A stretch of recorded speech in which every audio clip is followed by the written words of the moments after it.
of language that conveys meaning. Okay?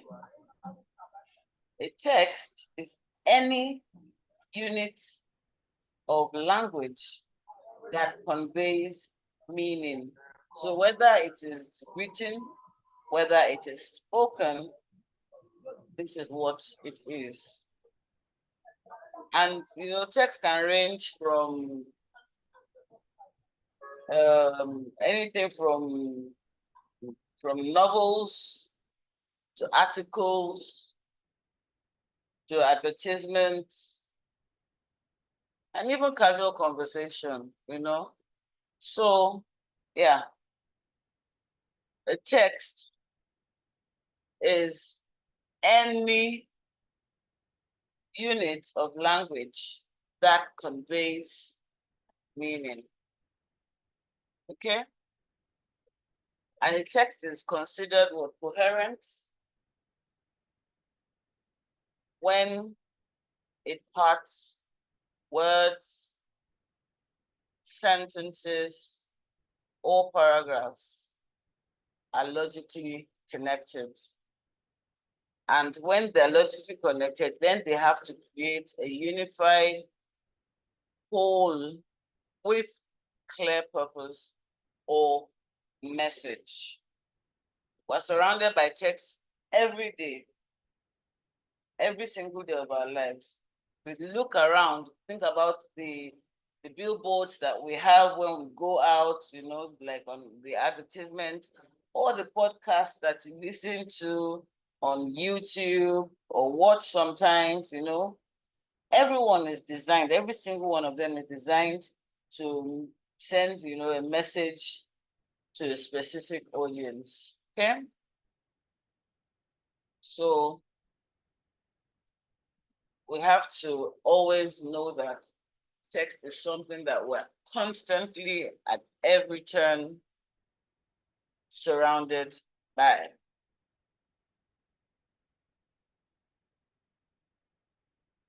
And what is the definition of context?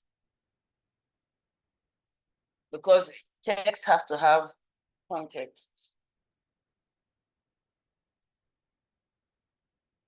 Context is all about the environment in which whatever text it is that we have created,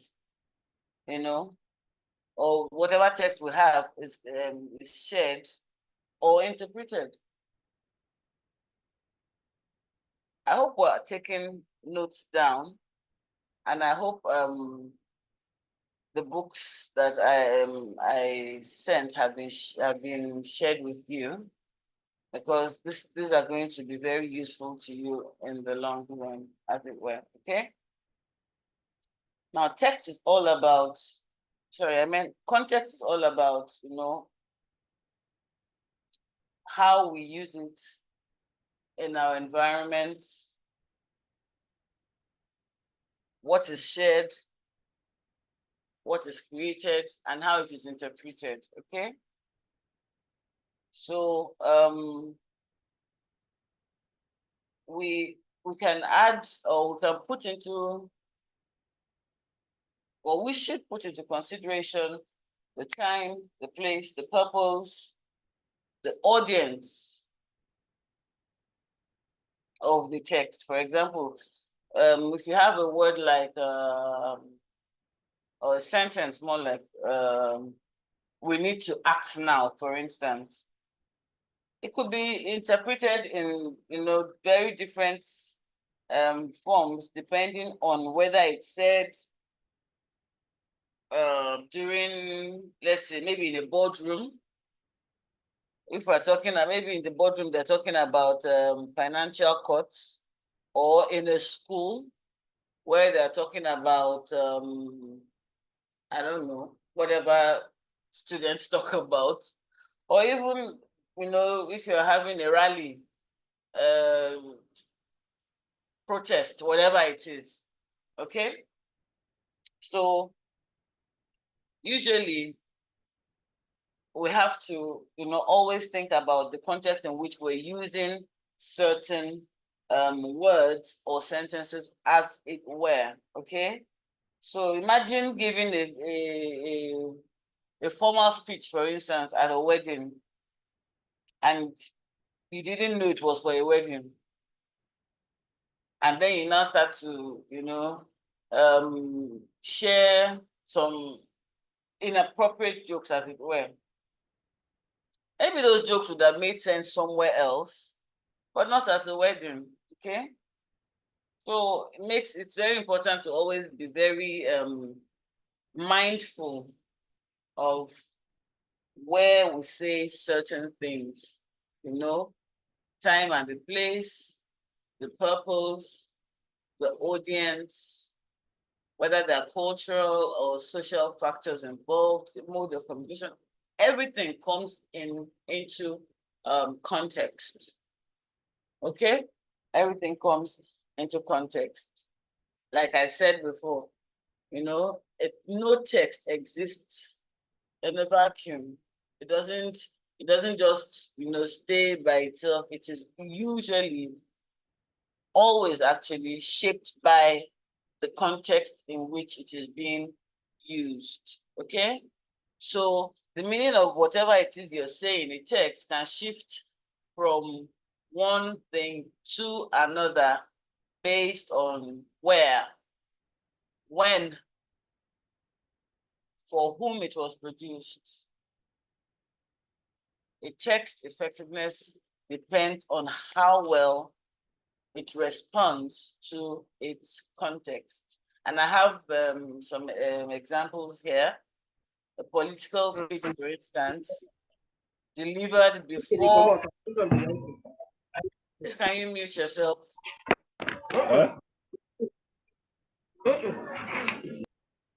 Victor, please, can you mute yourself? Thank you. Yes, I was saying. So for example, a political speech delivered before an election will use persuasive, emotionally charged language designed to appeal. My school has started. Glory, please mute yourself. Chizu, please mute yourself. Thank you. Like I was saying, a political speech delivered before an election will use persuasive, emotionally charged language designed to appeal to voters. Now, if that same speech is then read years later outside the context of the election, its urgency and relevance may change.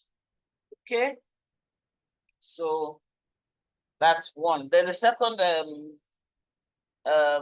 example is what?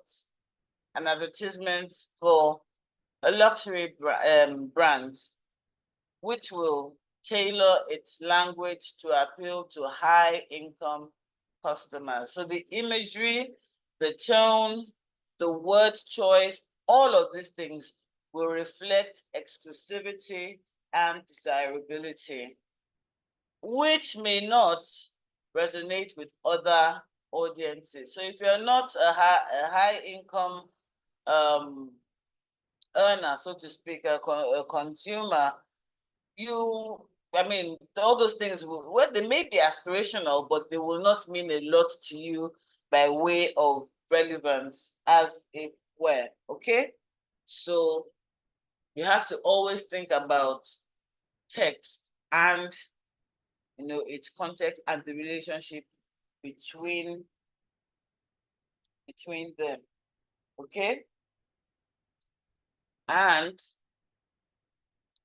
we have to also look at the different types of text that exist and understand them. So we have examples like articles. And we have articles, we have blogs, we have editorials, we have speeches, and all these things have different guidelines, as it were, okay? So articles, for instance, are usually like a type of text that are designed to inform or explain certain topics, okay? And they often have a formal structure. So, you know, they'll have headlines, they'll have an introduction to grab your attention, they'll have a body that helps to develop the key points, and they'll have a conclusion. So you see articles everywhere. You see them in newspapers. You see them in academic journals. And their main goal is to provide you with facts, even though some may try to influence your opinion, especially in editorials or features. Okay? But basically, an article must have a structure, must have a purpose, and it must have a style. Structure, purpose, style. Then we have blogs. Now, blogs are generally more informal and personal than articles, and they're often written to engage and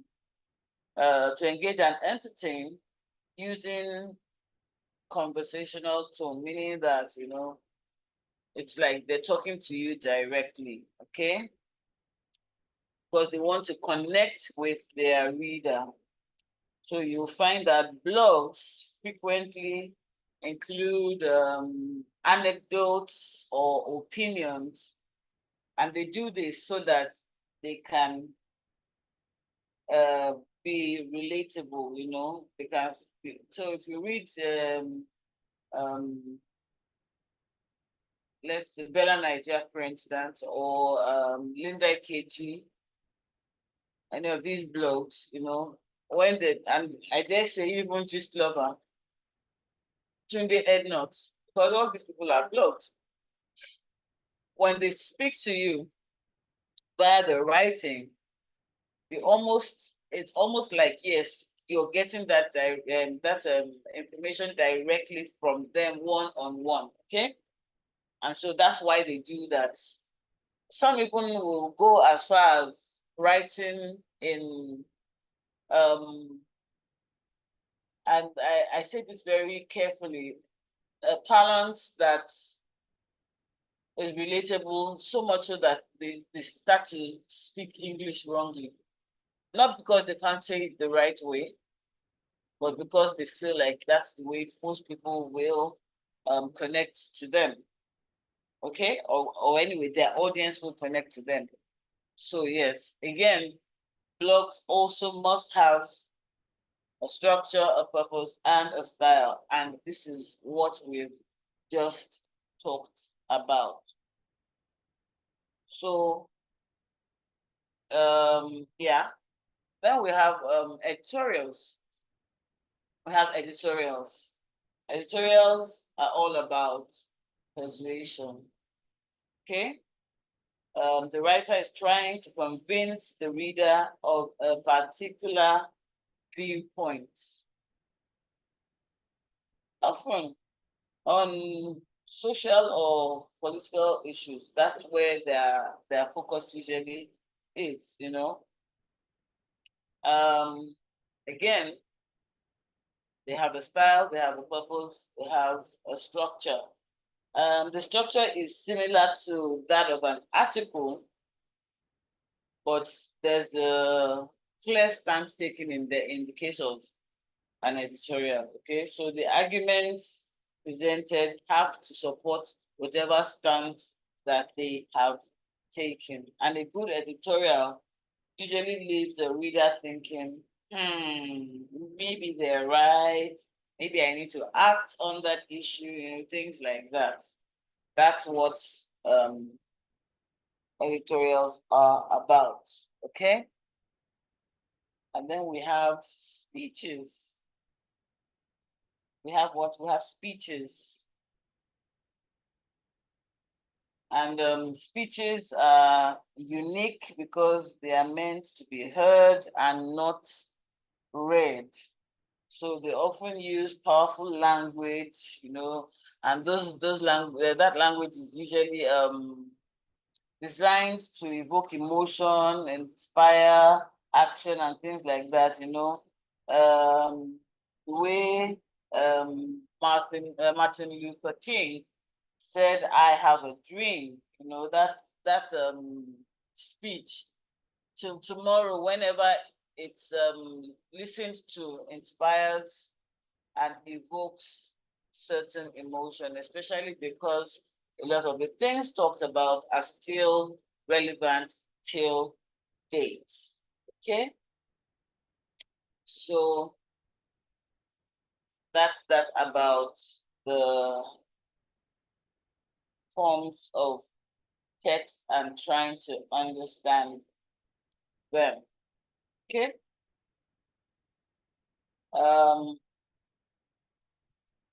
Let's talk about identifying how purpose, audience, and genre shape the meaning in texts. Purpose, audience, genre. How do they shape the meaning in text? Okay. So every text is written, like we said before, with a specific purpose for a particular audience and in a particular genre. Okay.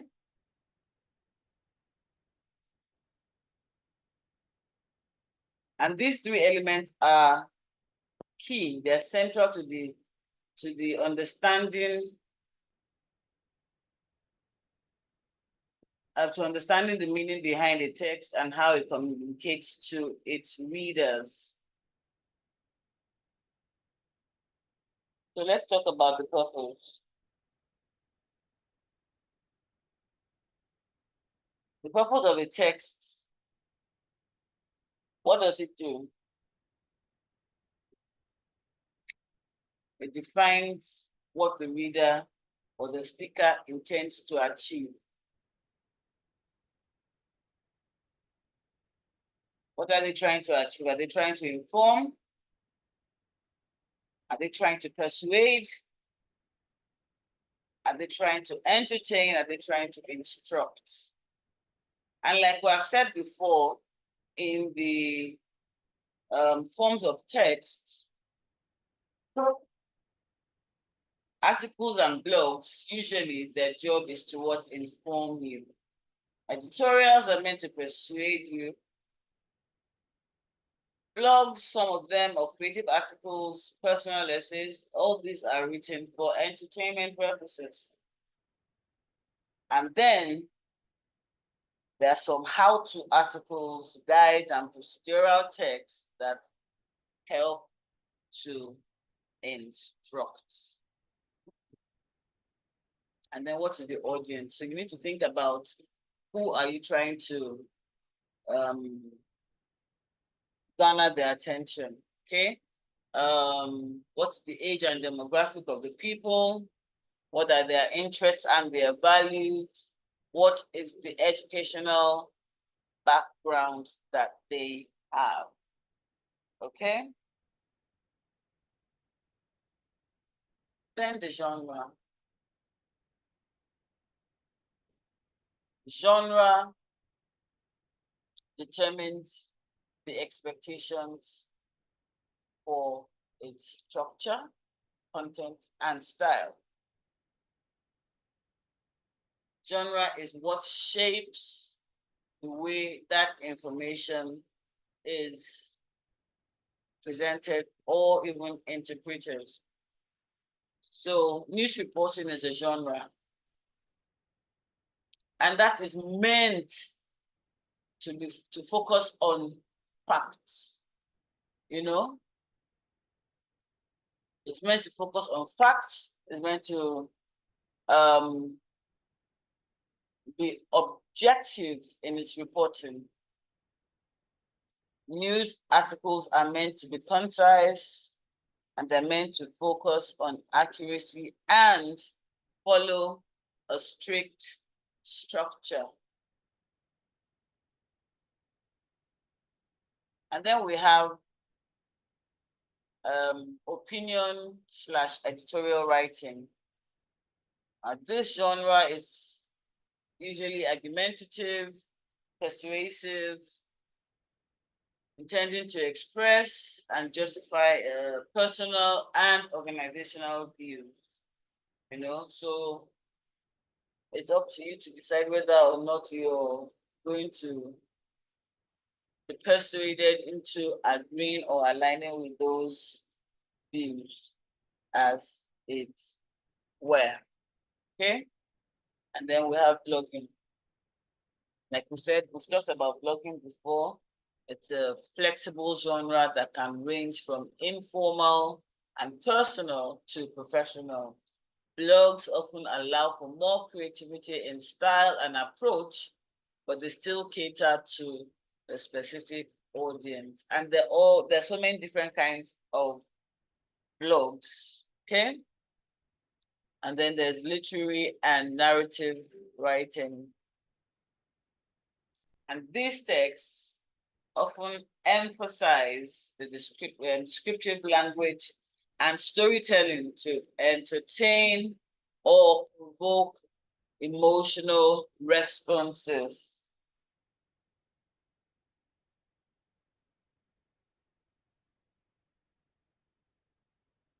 Okay? And so you have to understand the purpose of texts, the audience, and the genre. And if you're able to do that, then you'll be able to determine how and why the text is structured the way it is.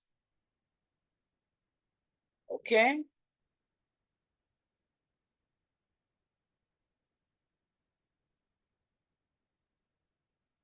Now, I've put down some questions that are important to consider during a textual analysis.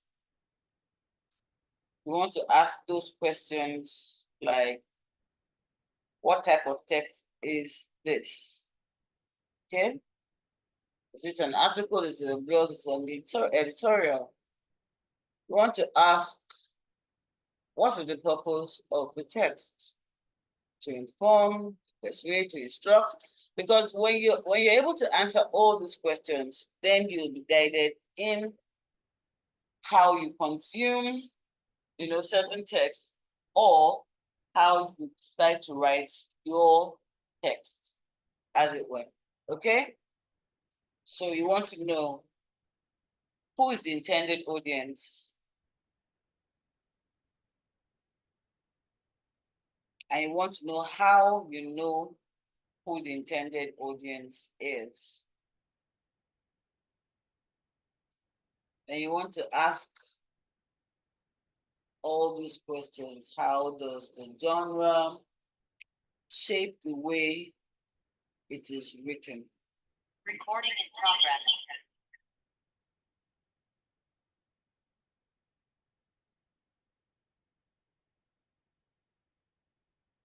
Okay?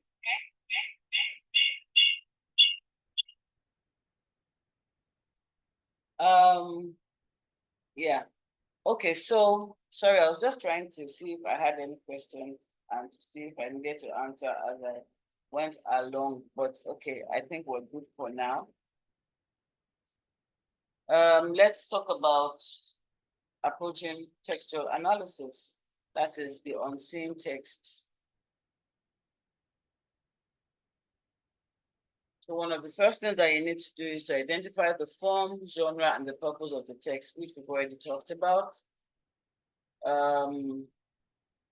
And the first step in analyzing unseen text is to understand what type of text you're dealing with, why it was created, and how it conforms to certain genre conventions.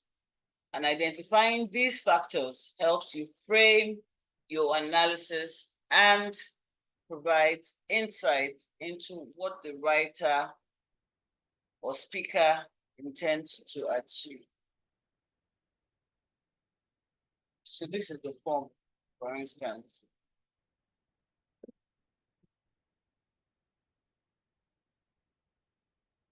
And form refers to the shape of the text or the type of text. And different forms have a particular characteristics. So if you want an example of the characteristics of the news article, you see what where I wrote here that government unveils new economic reforms. It's a news article, so it's just informing you about something that the government has done. Okay, and then for blog post, you see an example that says top 10 travel tips for first-time solo travelers. And I reckon that we all see all these kinds of texts in our everyday lives as we go through computers, our phones, and things like that on social media. That all these things exist, okay? And then we have speech, and like I said before, like Martin Luther King's King Jr.'s speech of "I Have a Dream." Okay, talk about specificness of text, how narrative text tells a story, and how it's structured with the beginning, the middle, and the end. Often it focuses on the characteristics and plot development. And then, of course, the purpose. Okay. It's important to consider how the intended audience affects the way a text is written. Okay, so the intended audience plays a crucial role in determining how the text is written. And I think I already touched on this before when I gave an example of how sometimes, because you know who you're about to talk to, you kind of tailor your language to cater to them, as it were. Okay, so let me give an example of Gist Lover, for instance. I think I've read some of Gist Lover's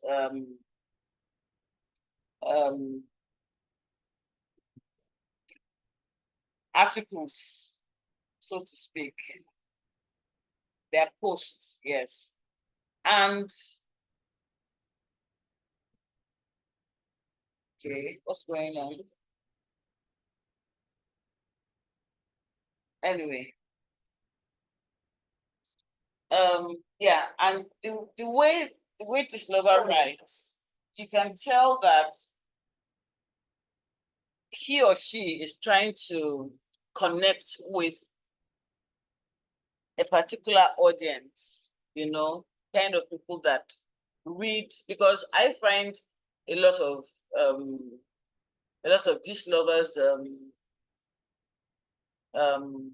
posts quite unreadable for me, you know, and that's because I'm always on high alert for tenses being written wrongly, or sentence structure and things like that.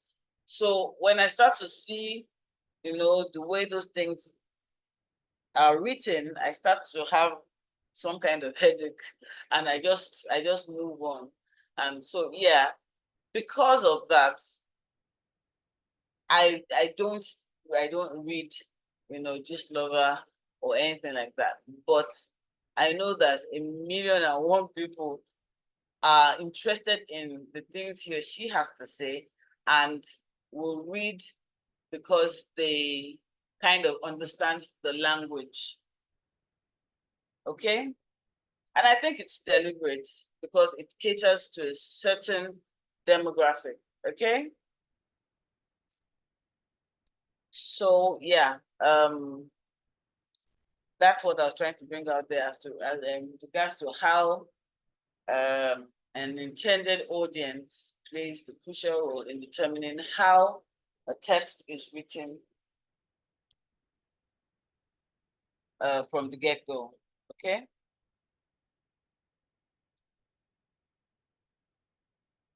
And then we also have to look at the age of the audience. Okay. So in a children's book,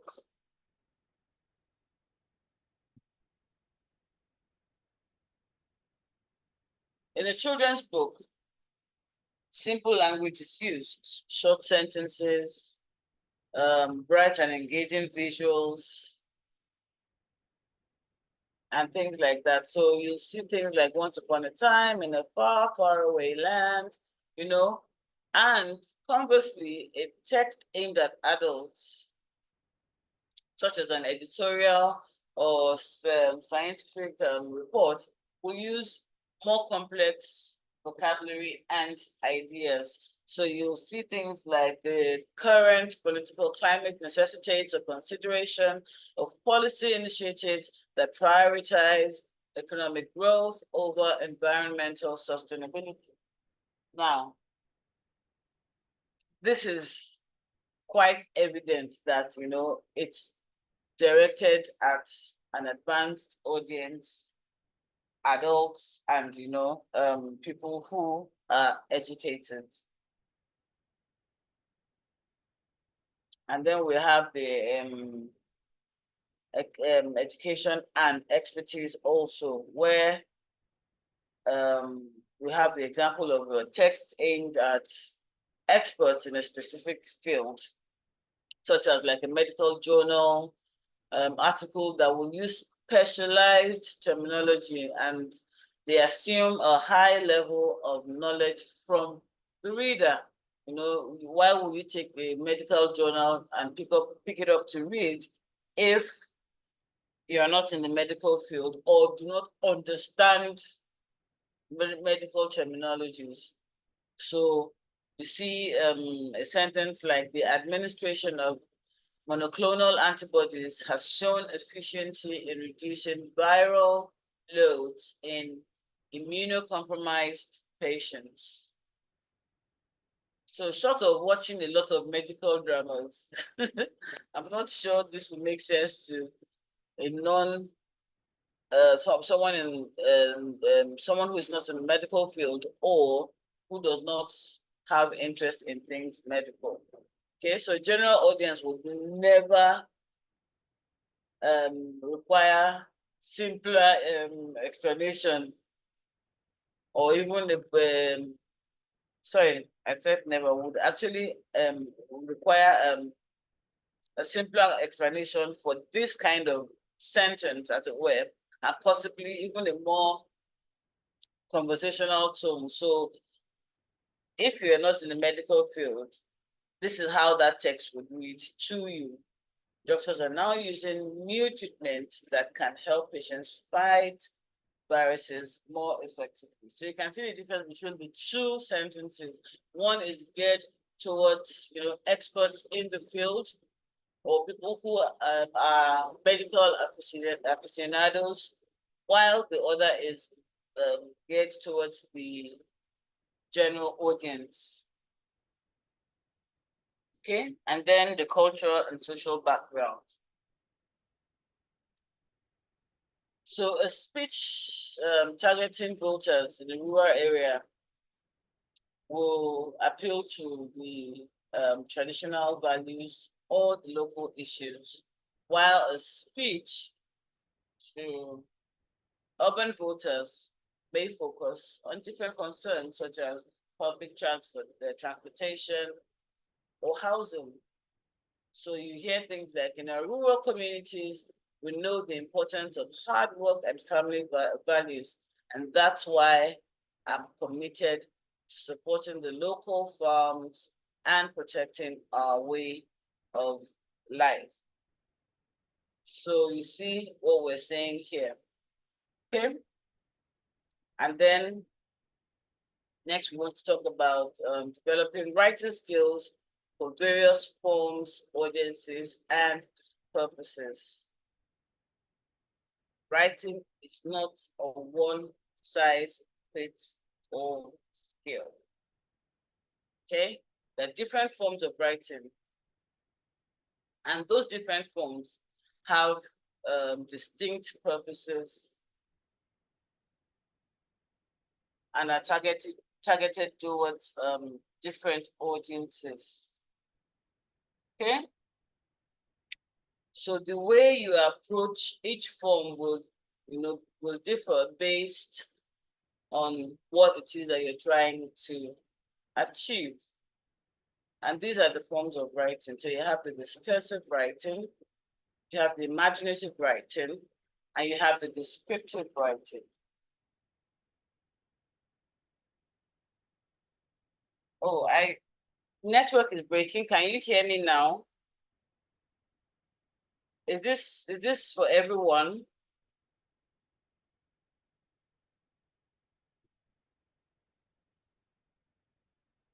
You can hear me, Victor? Who else can hear me? Can everybody else hear me clearly? I need to be sure that okay, lovely. Okay, all right. So maybe the network problem is okay, fantastic. Thank you. Thank you. All right. So as I was saying, we have discursive writing, we have imaginative writing, and we have descriptive writing. And what is discursive writing? What is discursive writing? Discursive writing explores the multiple views of a particular issue or topic before reaching a balanced conclusion. And it is often formal and structured logically. Sorry, please, can you give me 1 minute? Just 1 minute.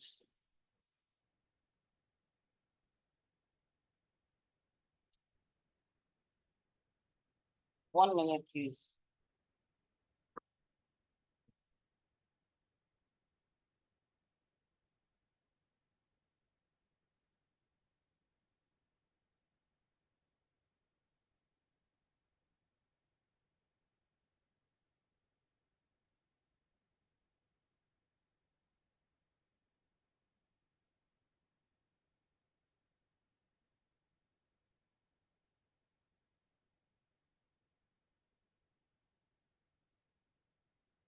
Okay, I'm back. Yeah. Now, like with a lot of all the other things that we said before, discursive writing has to have a purpose, has to have an audience, has to have a structure and a language, okay? So what would be the purpose of discursive writing? It's to present and evaluate different arguments or perspectives, and it's often used in essays or articles on complex issues, okay? And it's usually geared towards an informed or academic audience, right? How and what the structure of discursive writing usually is, an introduction, a body, a conclusion, and yeah. An introduction, it helps you to introduce the topic. The body is presenting different viewpoints, and the conclusion is helping to summarize and possibly offering your own perspective at the end of that writing. Okay, and then the language usually has to be objective, it has to be neutral and analytical, often incorporating transitional phrases such as on the other hand, furthermore, conversely, however, things like that. And an example of that would be writing an essay on the pros and cons of social media on mental health. And in this discursive essay, you would present arguments for and against the impact of social media on mental health, drawing on research and evidence to build a balanced argument. Because you just can't write, something speaking for or against, or just like generally talking about a particular topic and don't have evidence to back it up. So it's important to always write with evidence. And then we have the imaginative writing, okay? And imaginative writing involves creative expression.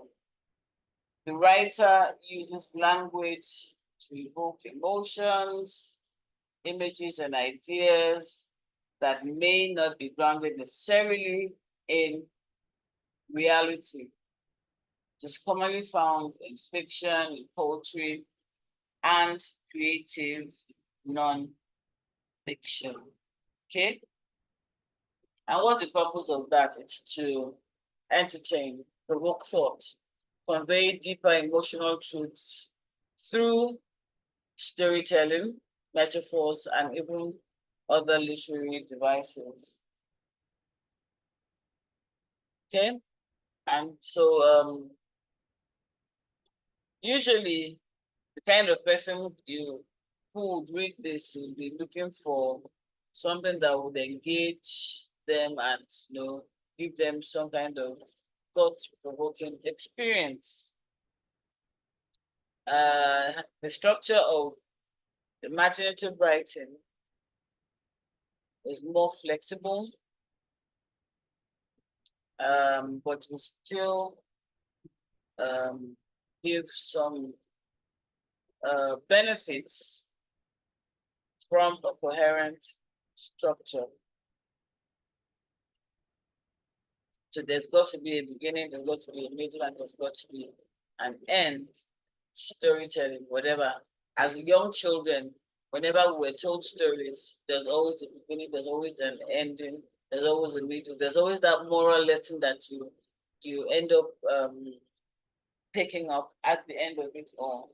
I mean, I remember being asked, what's the moral of the story? And then you start to, give a different viewpoints with regards to what you think the moral of that story is. And it's the same thing right now also when you're reading nonfiction, which sometimes translates into even movies and things like that. There's always a moral of the story at the end of it. There's always a beginning, there's always a middle, and there's always an ending to that. Okay. And then usually the language would be very rich, it would be vivid, it would often be metaphorical, it will inspire you to start to imagine what is being spoken about, so the imagery, the sensory, the emotional depth, all of that comes into play, because at that point you're reading a book or stories or some other thing, and you can literally like imagine the scenes in your mind's eye. Okay, so an example here would be writing a short story about a character who wakes up one day to find the world around them has completely changed. In imaginative writing, you might experiment with figurative language, dialogue, and unique sentence structures to immerse the reader in the character's experience.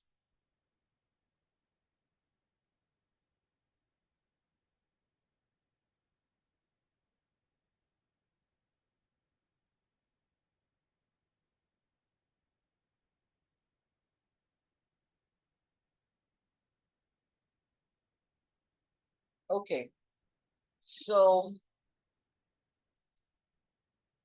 can I have a minute, please? Just 1 minute.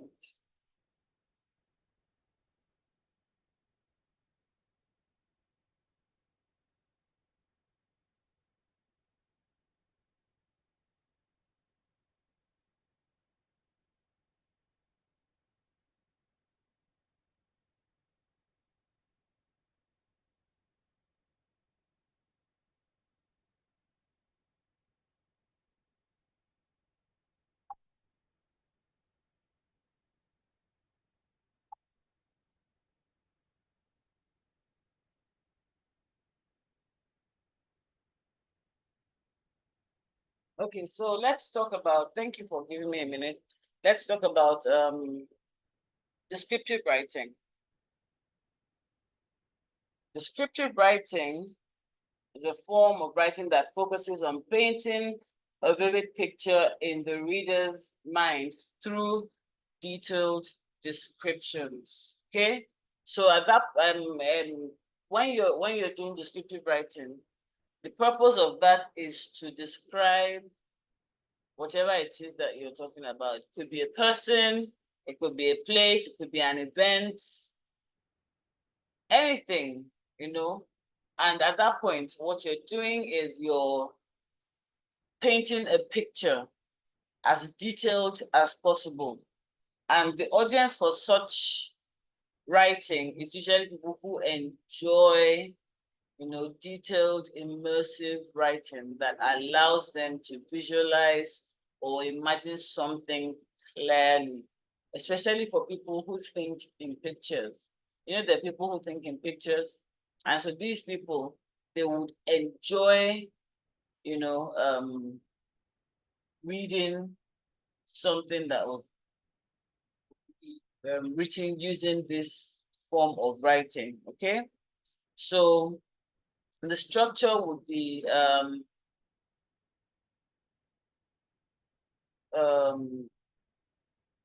you kind of like describing the scene from one point to the other, like left to right, focusing on the person's sensory experiences, like the sight, the sound, the smell, the taste. Imagine describing the smell of something and you literally almost can't smell it, even though it's not, anywhere around you. But you can imagine what it would smell like, or you can imagine what a particular dish would taste like, things like that. And the language usually would focus on sensory language, they'll use adjectives, they'll use similes, metaphors, and just all those things to create the vivid imagery of what they're trying to convey. So an example of that would be writing a passage describing a stormy evening on a secluded island. Okay, and in descriptive writing, you would use detailed sensory language like the wind howled through the creaking trees, whipping the rain into sharp, icy daggers that that pricked at my skin. Like you can imagine, you can literally almost feel what is being said because of the way it was described. Okay. Next, we move on to linguistic choices. Okay, Victor says, I love descriptive writing. Yeah, so do I. I love descriptive writing too. Sometimes it can actually be very intense. You're so good with it. I'm glad. I'd love. Oh, you're not so good with it. Well, that's why you're here.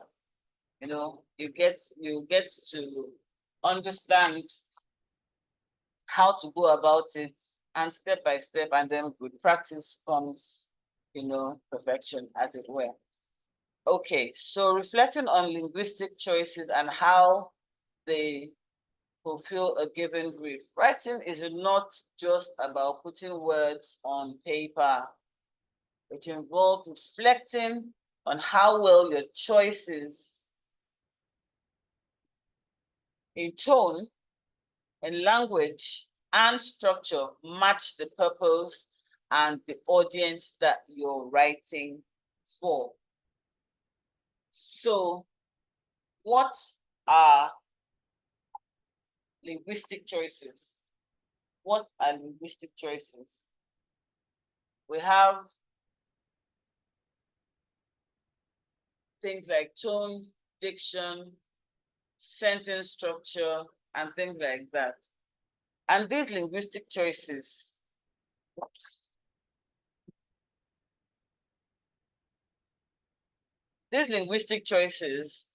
the decisions that you make to make your to express your ideas and to make your language, or well, not to help you. I'm trying to make it as relatable as possible. How you want to, okay, so how you want to convey your story, your article, whatever it is, and how you want people to receive them is what informs these linguistic choices. So you want to use certain kinds of tone, and it could be formal or informal, it could be serious or humorous, however it is you want that thing to come across to people is how you determine the tone, okay? And then your diction, the specific words that you use, are they going to be simple? Are they going to be complex? Are they going to be formal or casual, abstract or concrete? That's a decision that you also have to make. And then your sentence structure. Do you want to use long, complex sentences for depth, or do you want to use short, sharp sentences for impact? And then we have the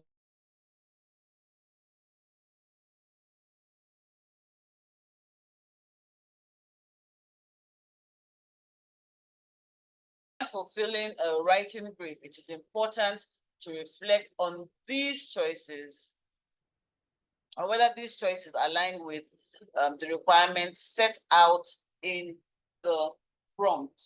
Okay, so how do you want how to reflect on linguistic choices?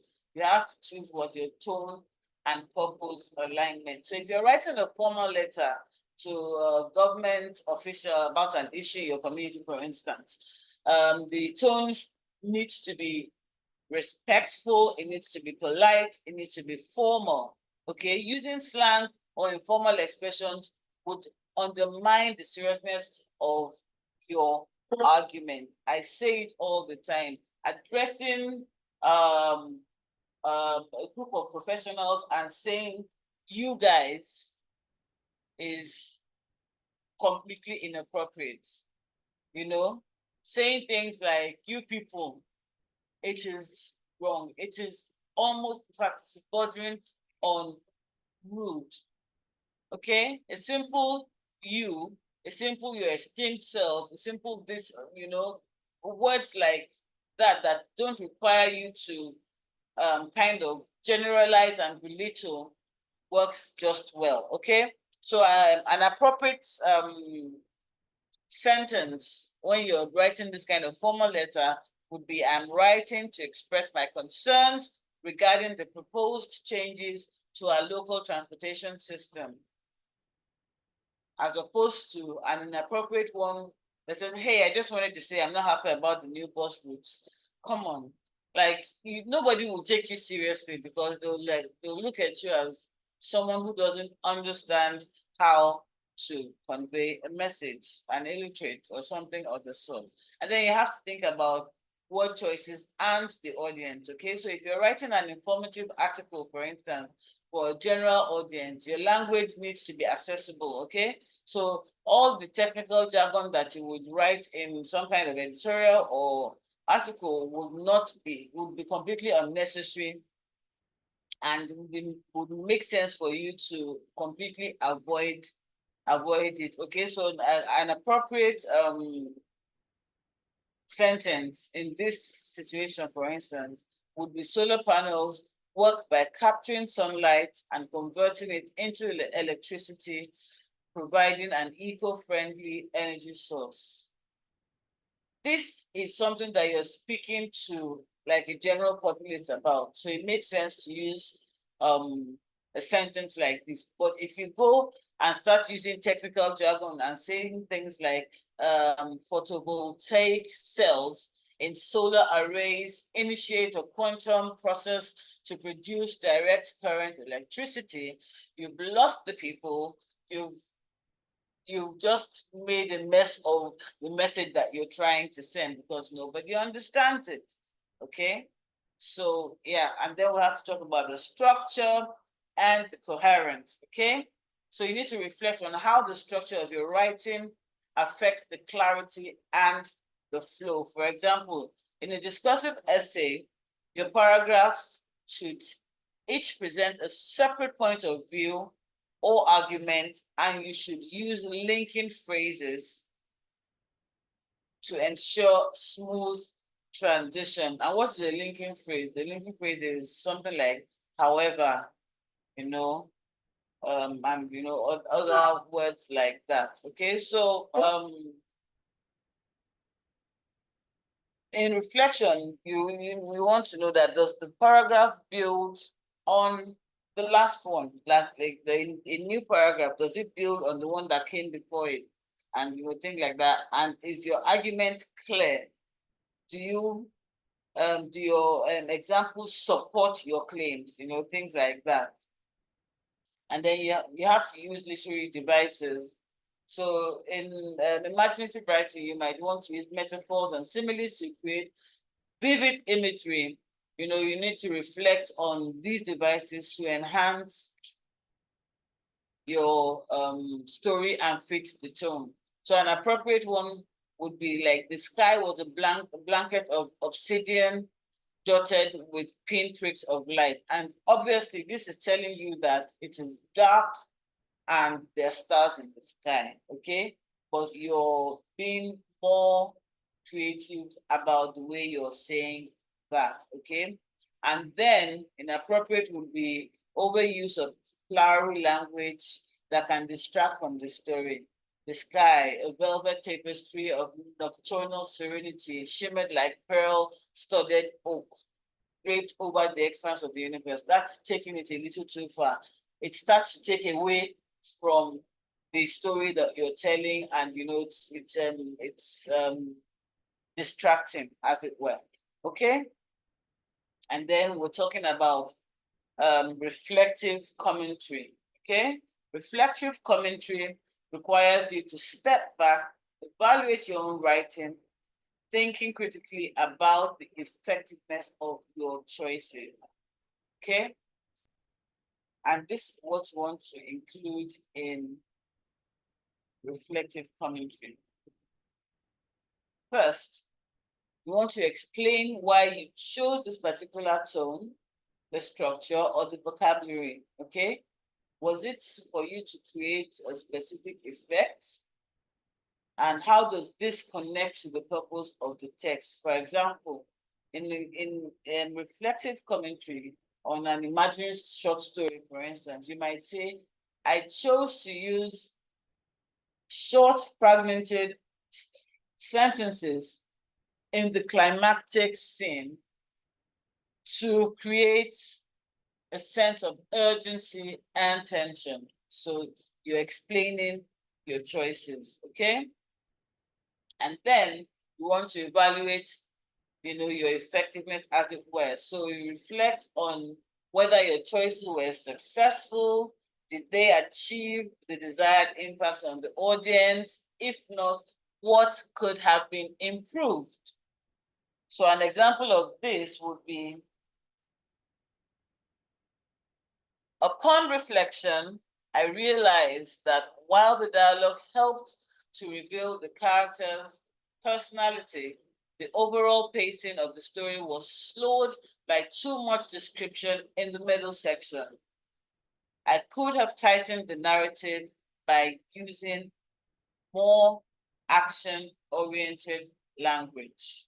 Okay, so this person has gone ahead to evaluate the effectiveness of the writing. Okay, and then we want to link it to the brief.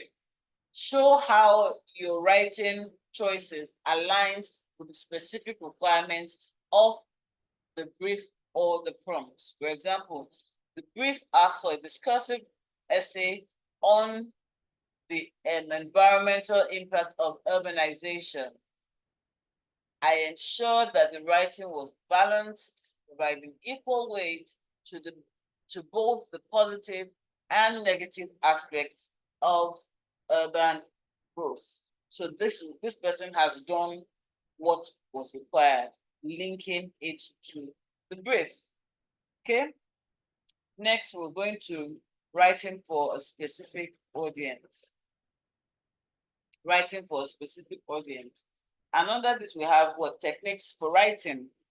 Writing for a specific audience is an essential skill, and this skill requires a thoughtful approach to tone, to language, to structure, and to style. To communicate effectively, you need to tailor your writing to meet the expectations, the needs, and the knowledge level of your readers. So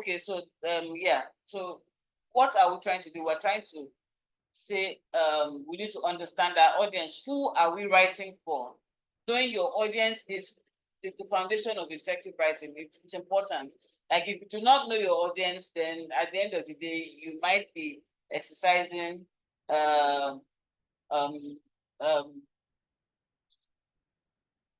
or employing some kind of utility in everything that you're ending up to do. Okay, so you need to know your audience. It's important.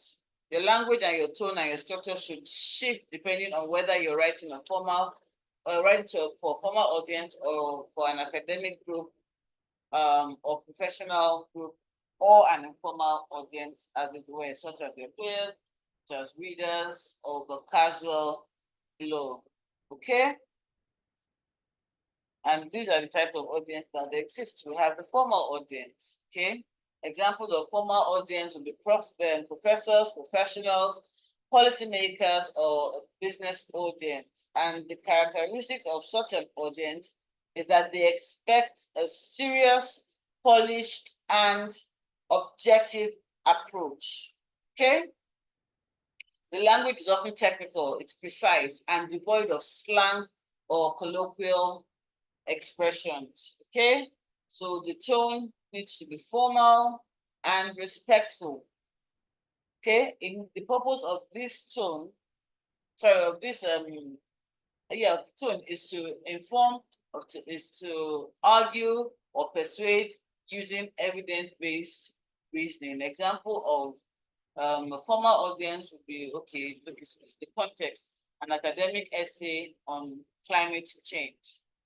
And a sentence in that essay would be the correlation between industrial carbon emissions and the rising global temperatures has been well documented over the last 2 decades, necessitating urgent policy interventions. So you can see that this person has brought evidence-based reasoning into their essay. And then we have the informal audience. And an example of that is the blog readers, the social media followers, or friends, okay? And so the characteristics of this will be more personal to the conversational and casual. And you can use colloquial language, you can use humor, and different things that appeals to the reader, okay? So the tone would be friendly, it would be engaging, it would be relaxed. The purpose would be to entertain, to inform, or build rapport with readers on a personal level. And an example of that would be a blog post on an eco-friendly living. A sentence in that writing would be, so you want to go green, but don't know where to start? Don't worry. Reducing your carbon footprint doesn't have to be so overwhelming. Let's talk easy tips that anyone can try. Okay, this kind of reads like a script for a social media post and all that, and these are kind of things that you would find when writing to an informal audience. Okay. Then you need to organize your writing with a clear introduction, body, and conclusion. Effective writing always follows a clear structure that helps readers navigate your ideas and arguments smoothly. So regardless of whether you're writing formally or informally, the basic structure of introduction, body, and conclusion remains crucial. It's important. It doesn't change. Okay. So in introduction,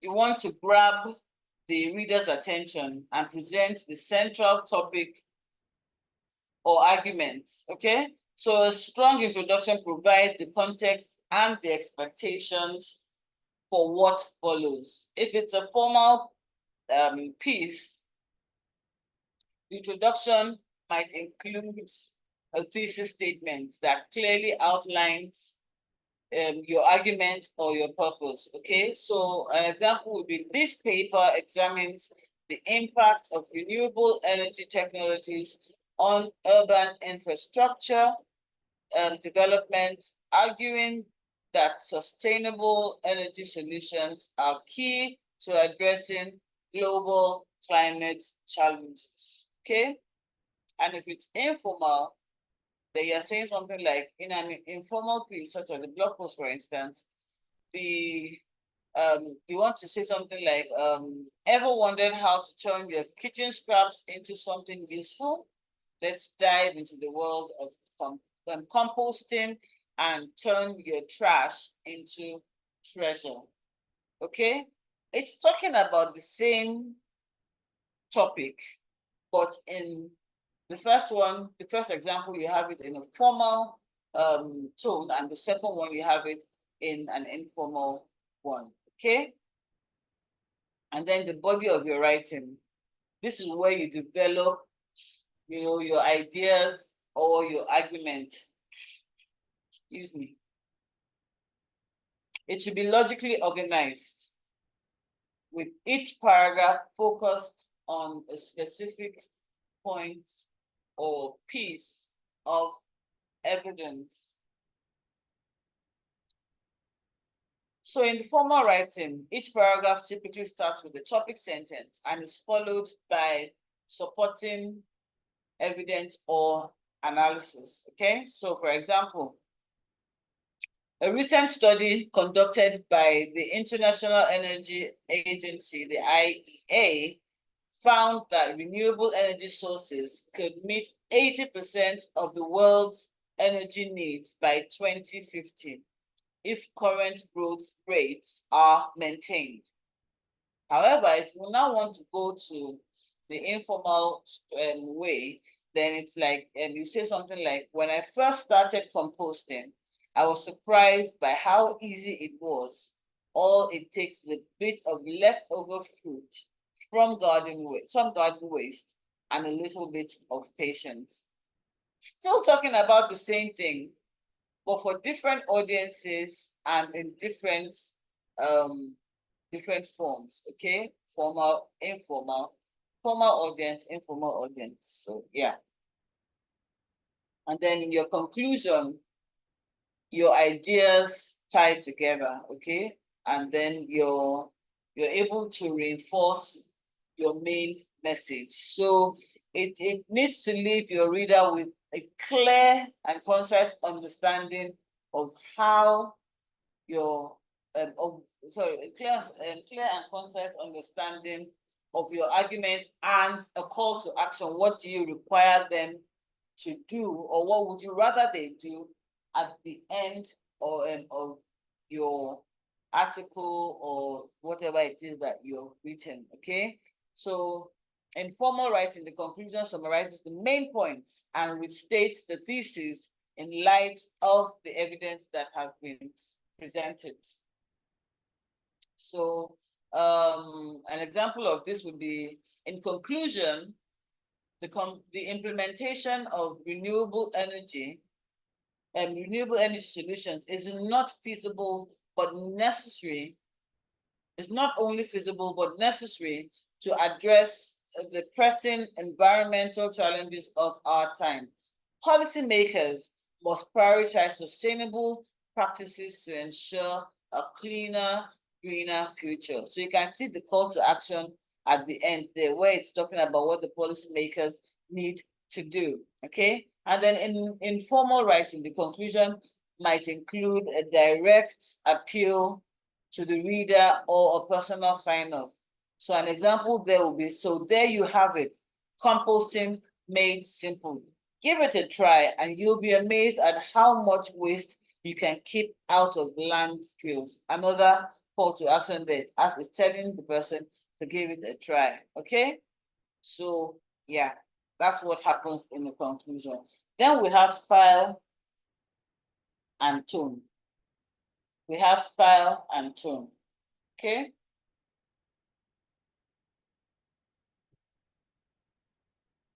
So what is style? Style refers to the way a text is written. It includes sentence structure, it includes vocabulary, and even the use of literary devices, like we said before. Some text might be descriptive, might be descriptive, might be, they might want to even paint, like more vivid picture, so to speak, and that's what the style is. And it should align with both, your style and tone should align with both the purpose of your writing and the audience that you're addressing. Okay, if you're writing to inform, for instance, your language should be clear and objective, and if you're writing to persuade, it should be more emotional and direct. Okay. For example, let me see. Okay, so in persuasive writing, for instance, an example would be that we must act now to reduce, the the example I gave before. Must act now to reduce the carbon emissions or we will face the consequences. This is what you're doing when you're trying to persuade somebody. When you're trying to persuade somebody to do something, okay? But when you're writing an argumentative text, the tone is typically authoritative. It's logical and focused on presenting evidence to persuade the reader, okay? So example of a formal argumentative tone, for instance, would be that the data overwhelmingly supports the conclusion that increased funding for renewable energy research is essential for long-term economic stability and environmental protection. Okay? So that is an example of a formal argumentative tone. But an example of an informal argumentative tone would be something like, oh, if we don't act now, the planet's going to pay the price. We need more green energy yesterday. So they're still both trying to tell you the same thing, but one is coming in a formal argumentative tone, and the other is coming in an informal argumentative tone. And then we have what? Descriptive writing. Descriptive writing focuses on the vivid sensory language to help the reader imagine. We've said this before. An example of a formal descriptive writing tone would be the new urban park with its carefully manicured lawns and symmetrical flower beds offers a serene retreat for residents seeking respite from the city's bustle. Okay, that's formal. The informal would go something like, oh, picture this, a hidden beach where the water is as clear as glass and the sand feels like silk between your toes. Both are being very descriptive, but one is formal and the other is informal. Okay, and then we have the expository writing. And the goal of the expository writing is to explain or inform the tone, to explain and to inform, and the tone should be clear, it should be concise, it should be objective, and it should avoid overly emotional and subjective language. Okay, so an example of a formal expository tone will be renewable energy technologies such as solar and wind power offer sustainable solutions to the growing global demand for electricity. And then in the informal tone, so what exactly is renewable energy? Simply put, it's energy that comes from the sources that won't run out, like sunlight or wind.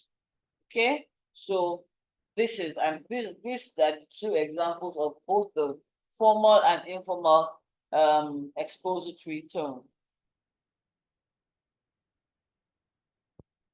So we basically touched up on all of this, adapting writing for different audiences. We have the formal versus informal.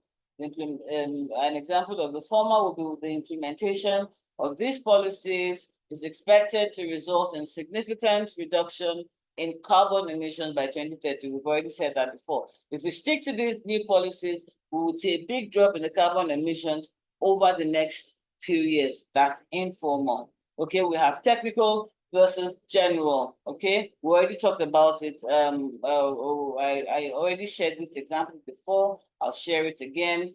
Technical is what the photovoltaic cells in the solar panels convert sunlight into direct current electricity, which is then converted to alternating current by an inverter. However, if you want to go the general route, then it says what solar panels capture sunlight and turn it into electricity that powers your home. Okay? And then we have persuasive versus informative. Persuasive would go something along the lines of, we must act now to prevent the devastating effect of climate change. Every delay will only worsen the crisis. And then in the informative, it's telling you that what climate change is caused by the accumulation of greenhouse gases in the atmosphere, primarily due to human activities such as burning fossil fuels. Okay, so you can see the difference between when one is persuading you to do something and when the other is just informing you as to the consequences of, certain actions as it were.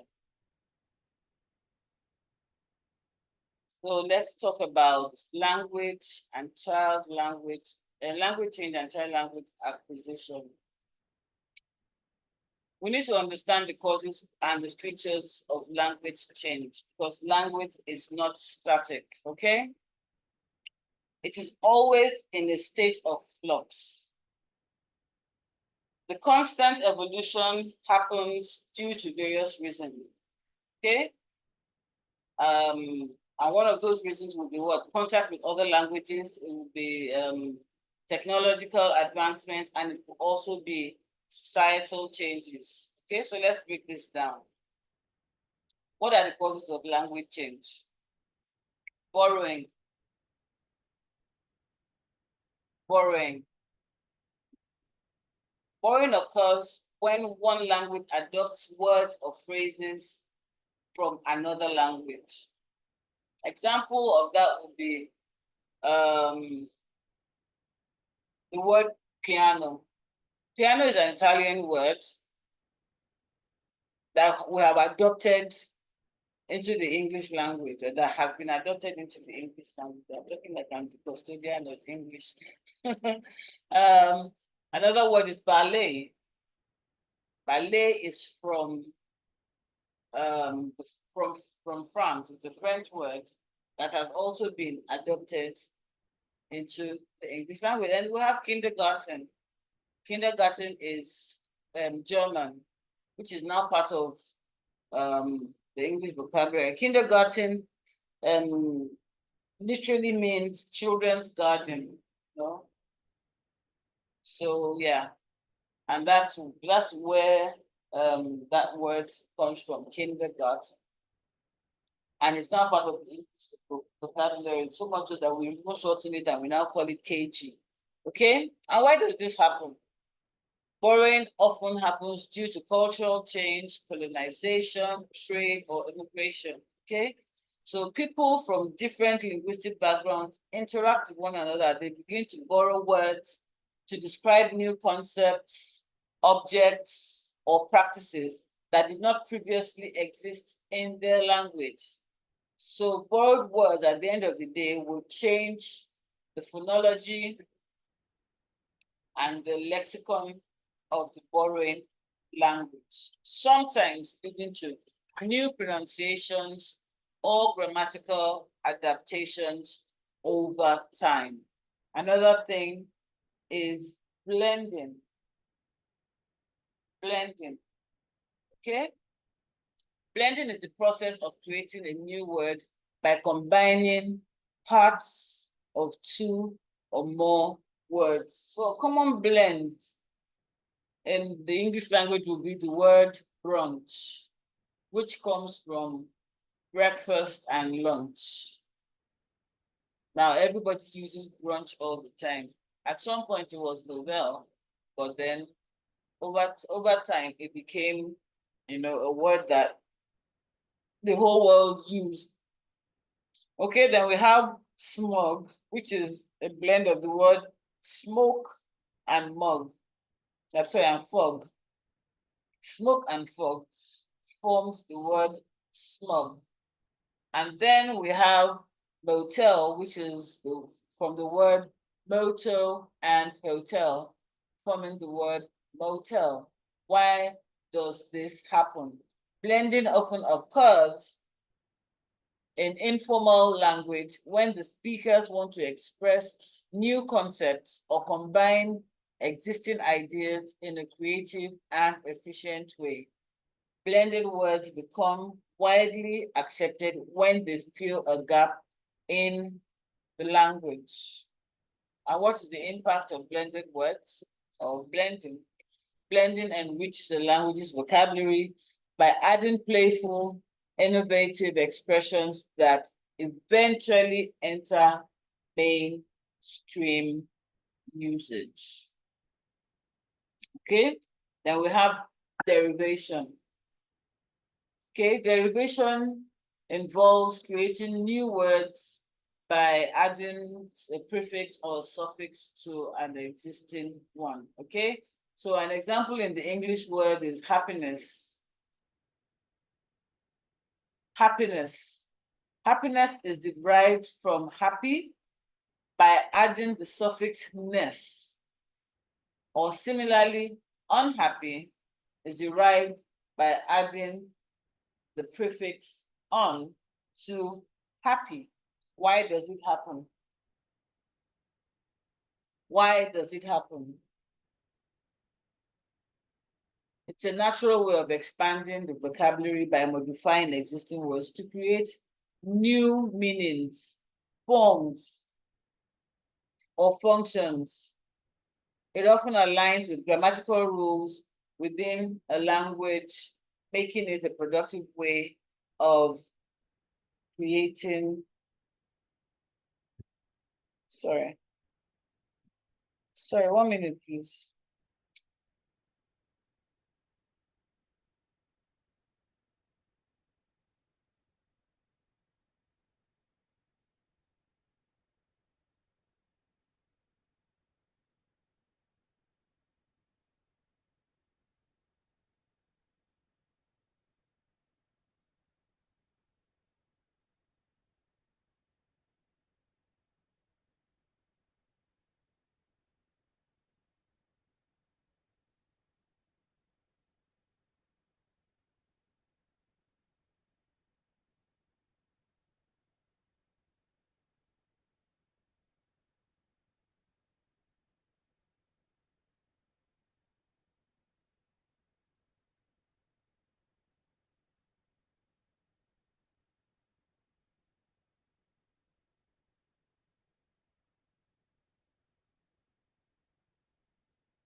Okay, sorry about that. I was a bit distracted. Okay, so yeah.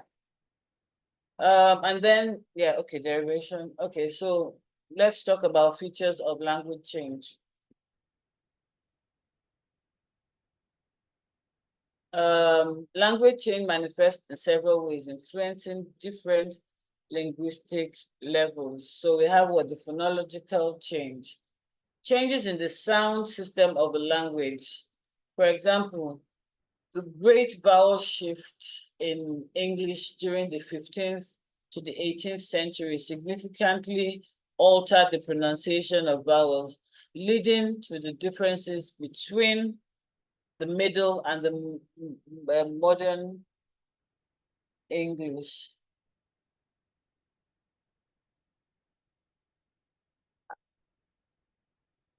Sorry, please, 1 minute again, please.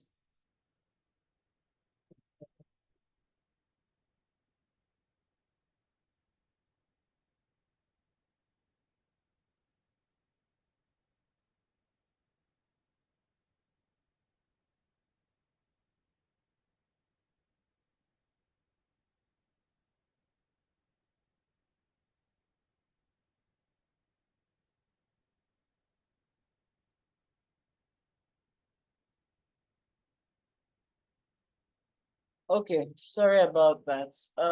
Shifts. Okay, so we have grammatical change, like I was saying, and shifts in syntax, morphology, or word order. For example, in Old English, word order was more flexible, but in modern English, we follow a stricter subject verb subject verb object.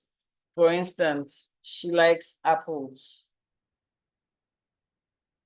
She likes apples.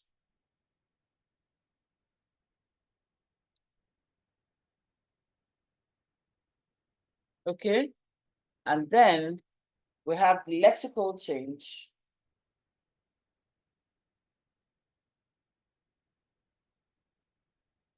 We have the lexical change, and the lexical change talks about the expansion of the vocabulary. For instance, we have the invention of the internet that produced words like email, blog, hashtag, which have become commonplace in everyday language.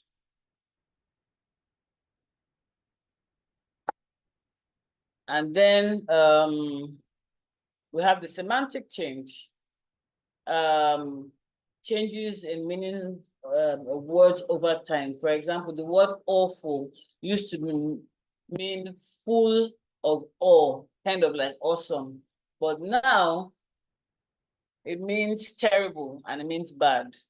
Now, this shift in the meaning of words reflects changes in how people experience and describe emotions or events.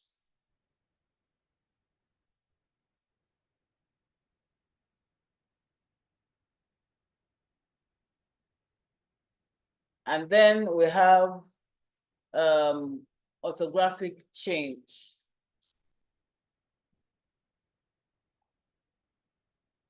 And these are changes in spellings. Okay? Changes in spellings. In English, the word OLDE was once the common spelling for the word old. Okay? And spelling reforms and standardization efforts in the 18th and the 19th centuries have since then simplified many spellings. Then we want to talk about exploring the stages of child language acquisition. Okay? Child language acquisition is the process by which children develop the ability to understand and produce language. It is complex and it's also a very fascinating process, and it unfolds in stages, with children reaching specific milestones as they grow older. So we have different stages, and so from age 0 to 12 months, we call it the babbling stage. Okay, the babbling stage. The babbling stage typically begins around 4 to 6 months of age, during which babies produce repetitive consonant vowel combinations like baba, dada, mama. And this is not yet language, but it is the foundation of speech. The foundation of speech, okay? And the significance of babbling is that it shows that infants are beginning to experiment with sounds and vocalizations, laying the groundwork for future speech development. At this point, babies are tuning their hearing to the sounds of their native language or their mother tongue, as it were, and they mimic the patterns that they hear from adults. So a baby will repeatedly say Baba without associating it with any particular object or meaning. And this laugh because a lot of the time, especially in Yoruba land, I've heard it said a lot of times that the baby will meaning that they are calling their father. But it's really not the case. It's really just that the baby is playing with, sound and mimicking to the best of their ability what it is that they hear around them. So it's not really directed at their dads. Let me bust the bubble of some daddies. It's really about them just mimicking what they hear around them. Okay. And then we have the holophrastic stage. And this holophrastic stage is from age 12 to 18 months. It's also known as the one-word stage. And it begins when a child starts to use single words to represent like an entire concept or sentence, as it were. Okay, so a child wants to have milk, and the only thing the child can say is milk.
Forgive me, sorry. The electricity went off and then my internet went off as well. So yeah, I'll share my screen once again. Can you hear me now? Yes, we can hear you. Okay, lovely. So sorry about that.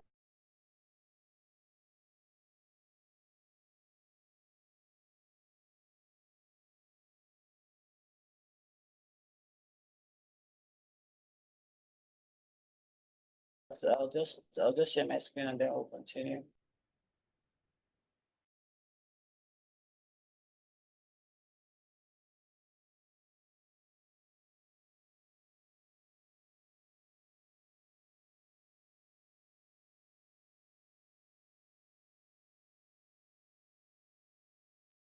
Sorry, I'm just trying to figure out something here. Just a minute, please.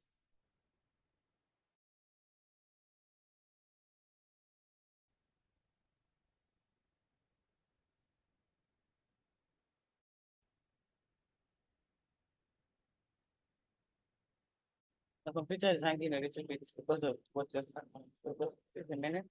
I'll come back to you shortly.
Can you see my screen? Yes, we can. Okay, lovely, thank you.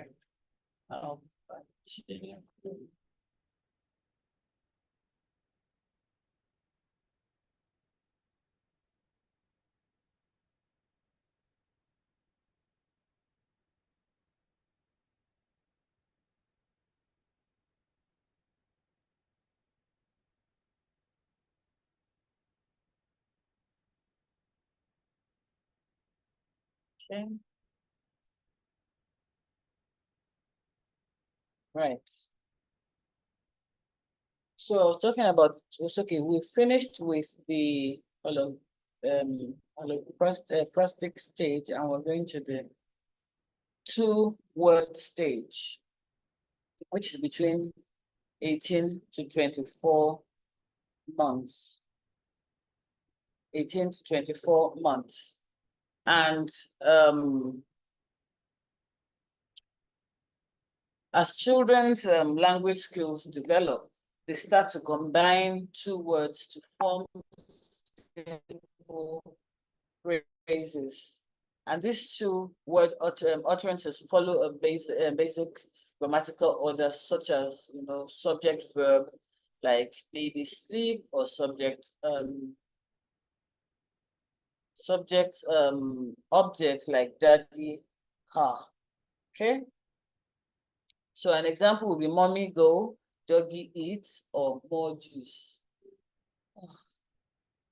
Significance of this would be that the stage shows the beginnings of the syntax. Oh my God. Sorry, please. Sorry, please just give me a minute. I'm so sorry.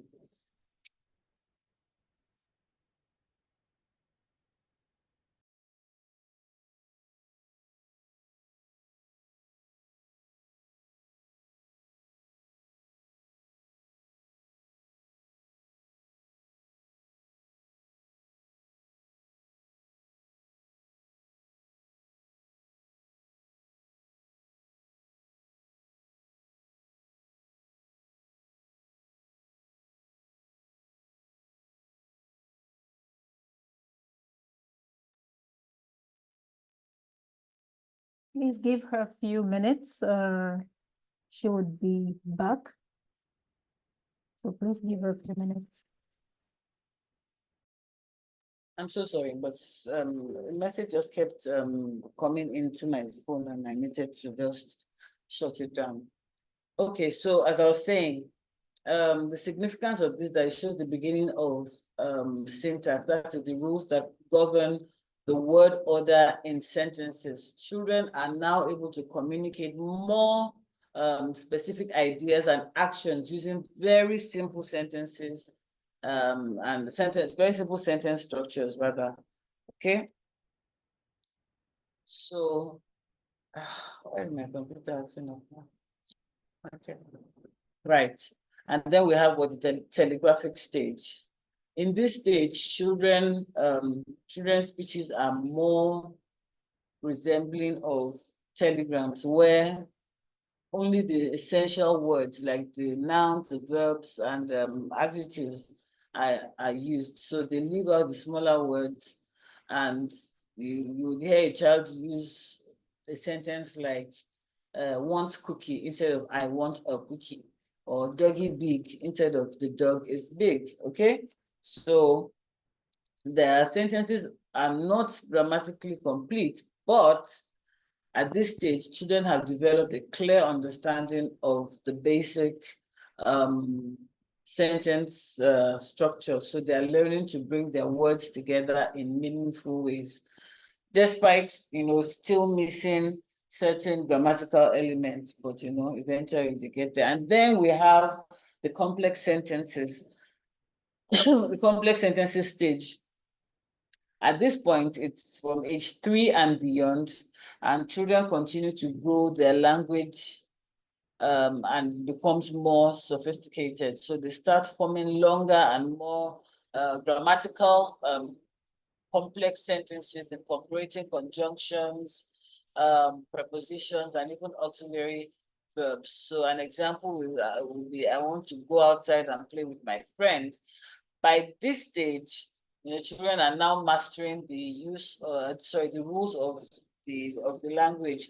They use different tenses, understand basic grammar, and can follow they can follow and produce more nuanced conversations. So language acquisition continues into school years with the vocabulary expanding more and advanced syntactic structures being used. Now, I want to say that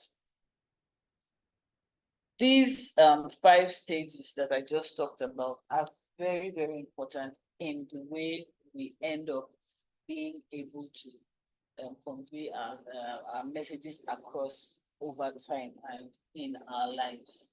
You end up having to learn how to speak properly from start to finish, especially when we're at the complex sentence stage, 3 years and beyond. This is where we start to shape the manner of speech of a child.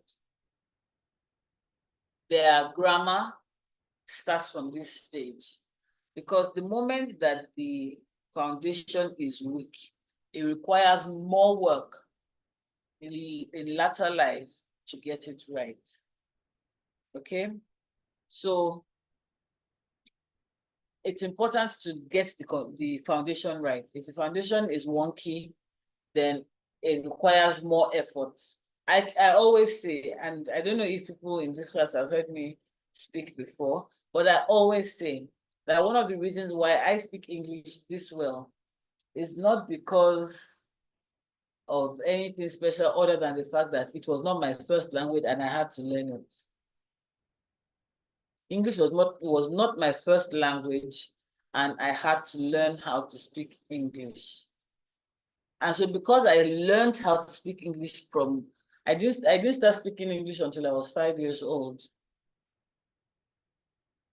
I didn't start to speak English until I was 5 years old. And because I had to learn how to speak it, I got the rules of English right. Also because I had a very good English teacher when I was young. So by the time I got into primary 1, I started to speak English better than most people who picked it up as they were growing up. So in future, as we grow older, if it's important to us as people, when we have children, as parents, if it's important that our children speak well, then we have to make sure that we teach them how to speak it well. And this is not limited to only English, also Yoruba, because I speak Yoruba just as well as I speak English. And that's also because I had to learn Yoruba. So the 2 languages that I had to deliberately learn, I speak very well. So yeah, that's what I was just trying to bring out there. So if you have to be very deliberate about making sure that your children speak well when you start to have them, and for those who already have them, when they're still in their formative years. Okay. Now, the theories of child language. I will share the slides at the end of the class, and then you can have them so that you can go over this again. Okay, so any lapses that you may be having, you'll be able to feel when you look at the slides yourselves. Okay. Right, theories of child language acquisition. Now, several theories explain how children acquire language. It's important to consider these perspectives when analyzing the development of language skill. So we have the behaviorist theory by B.F. Skinner that suggests that children learn language through imitation, reinforcement, and conditioning. According to this view, parents and caregivers reward correct language use, and provide models for children to copy. Okay? And then we have the nativist theory. Now, nativist theory proposes that children are born with the innate ability for language acquisition, referred to as the language acquisition device, LAD. Now, Noam Chomsky argues that children are biologically programmed to learn language and that they acquire grammatical rules naturally. Okay? I know that we're supposed to go on break soon, but let me just get through this and then we will go on our break, okay? And then we have the interactionist theory. The interactionist theory emphasizes the role of social interaction and language development. This theory suggests that children learn language through their interactions with others, combining both biological predispositions and environmental factors. Okay, I think we can stop here for now, and then we will continue after the break. I hope I was clear and understandable. And if you have any questions, please put in the chat box and I'll try as much as possible to address them when we get back from our break. Okay, Mercy, Edith.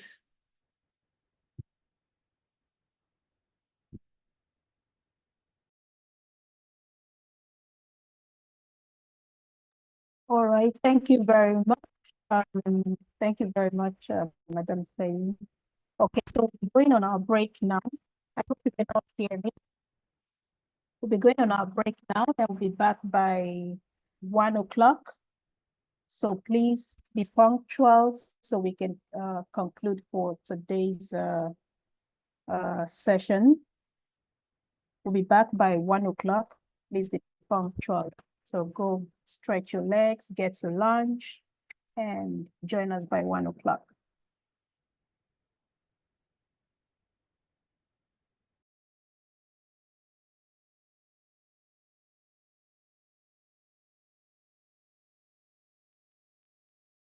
All right, everybody, you are welcome back from your break. Welcome back. All right, so without further waste of time, we are going to be moving into the next session right away. All right. Hello, Ma, please, you can take it up. You can take it up from here.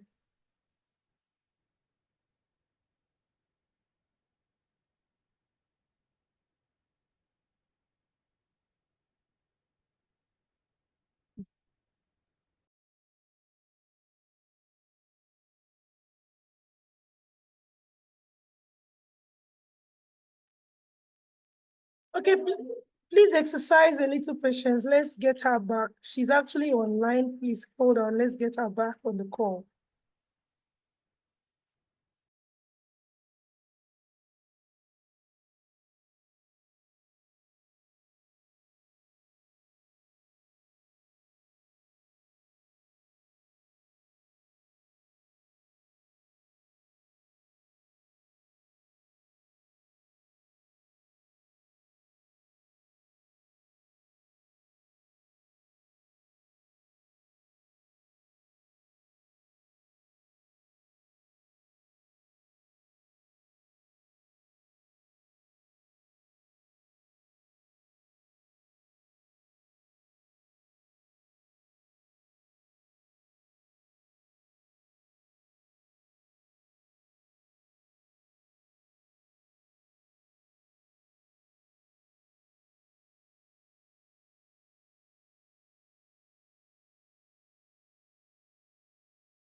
Hello, everyone. Sorry, I took 2 minutes to join. I'm trying to put on my generator as per NEPA sticking lights. So this for you. Oh, you got light, thank God. Okay, so let's just let's carry on. Just 1 minute, please.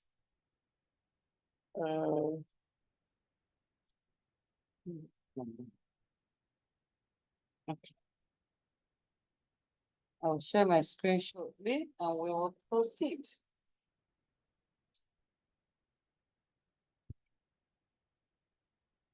Oh.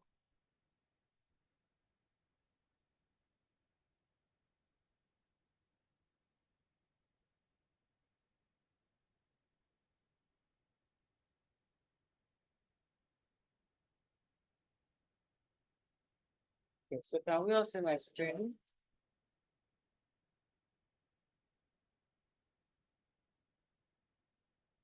Yes, we can, please. Okay, great, thank you. All right, so we'll proceed with English as a global language.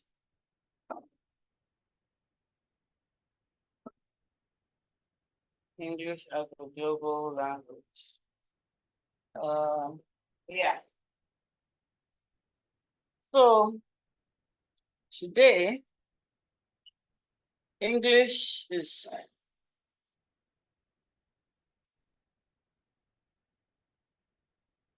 spoken over English is spoken over by over 1 billion people worldwide. And so this makes English the dominant global language. It's the dominant global language. And the global spread is as a result of historical factors. Some of those factors are colonization, globalization, yeah, so many different reasons. English has become the preferred language anyway for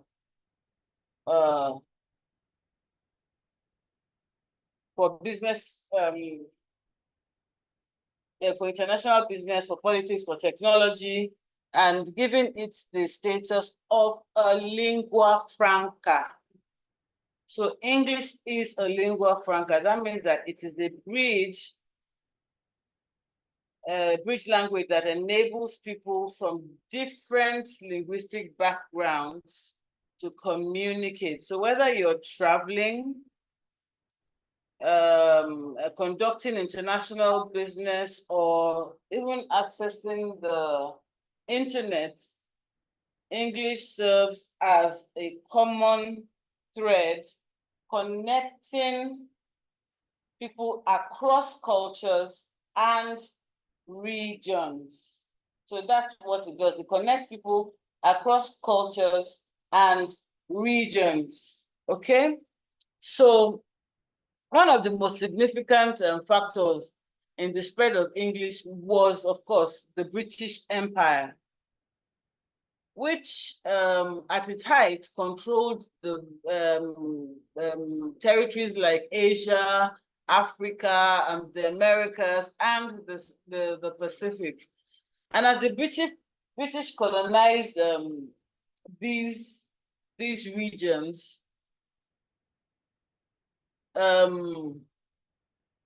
English was the language that was then introduced as the language of administration and trade, and as well as education. So for example, if you take India now, English was established as the language of governance and education during the British rule.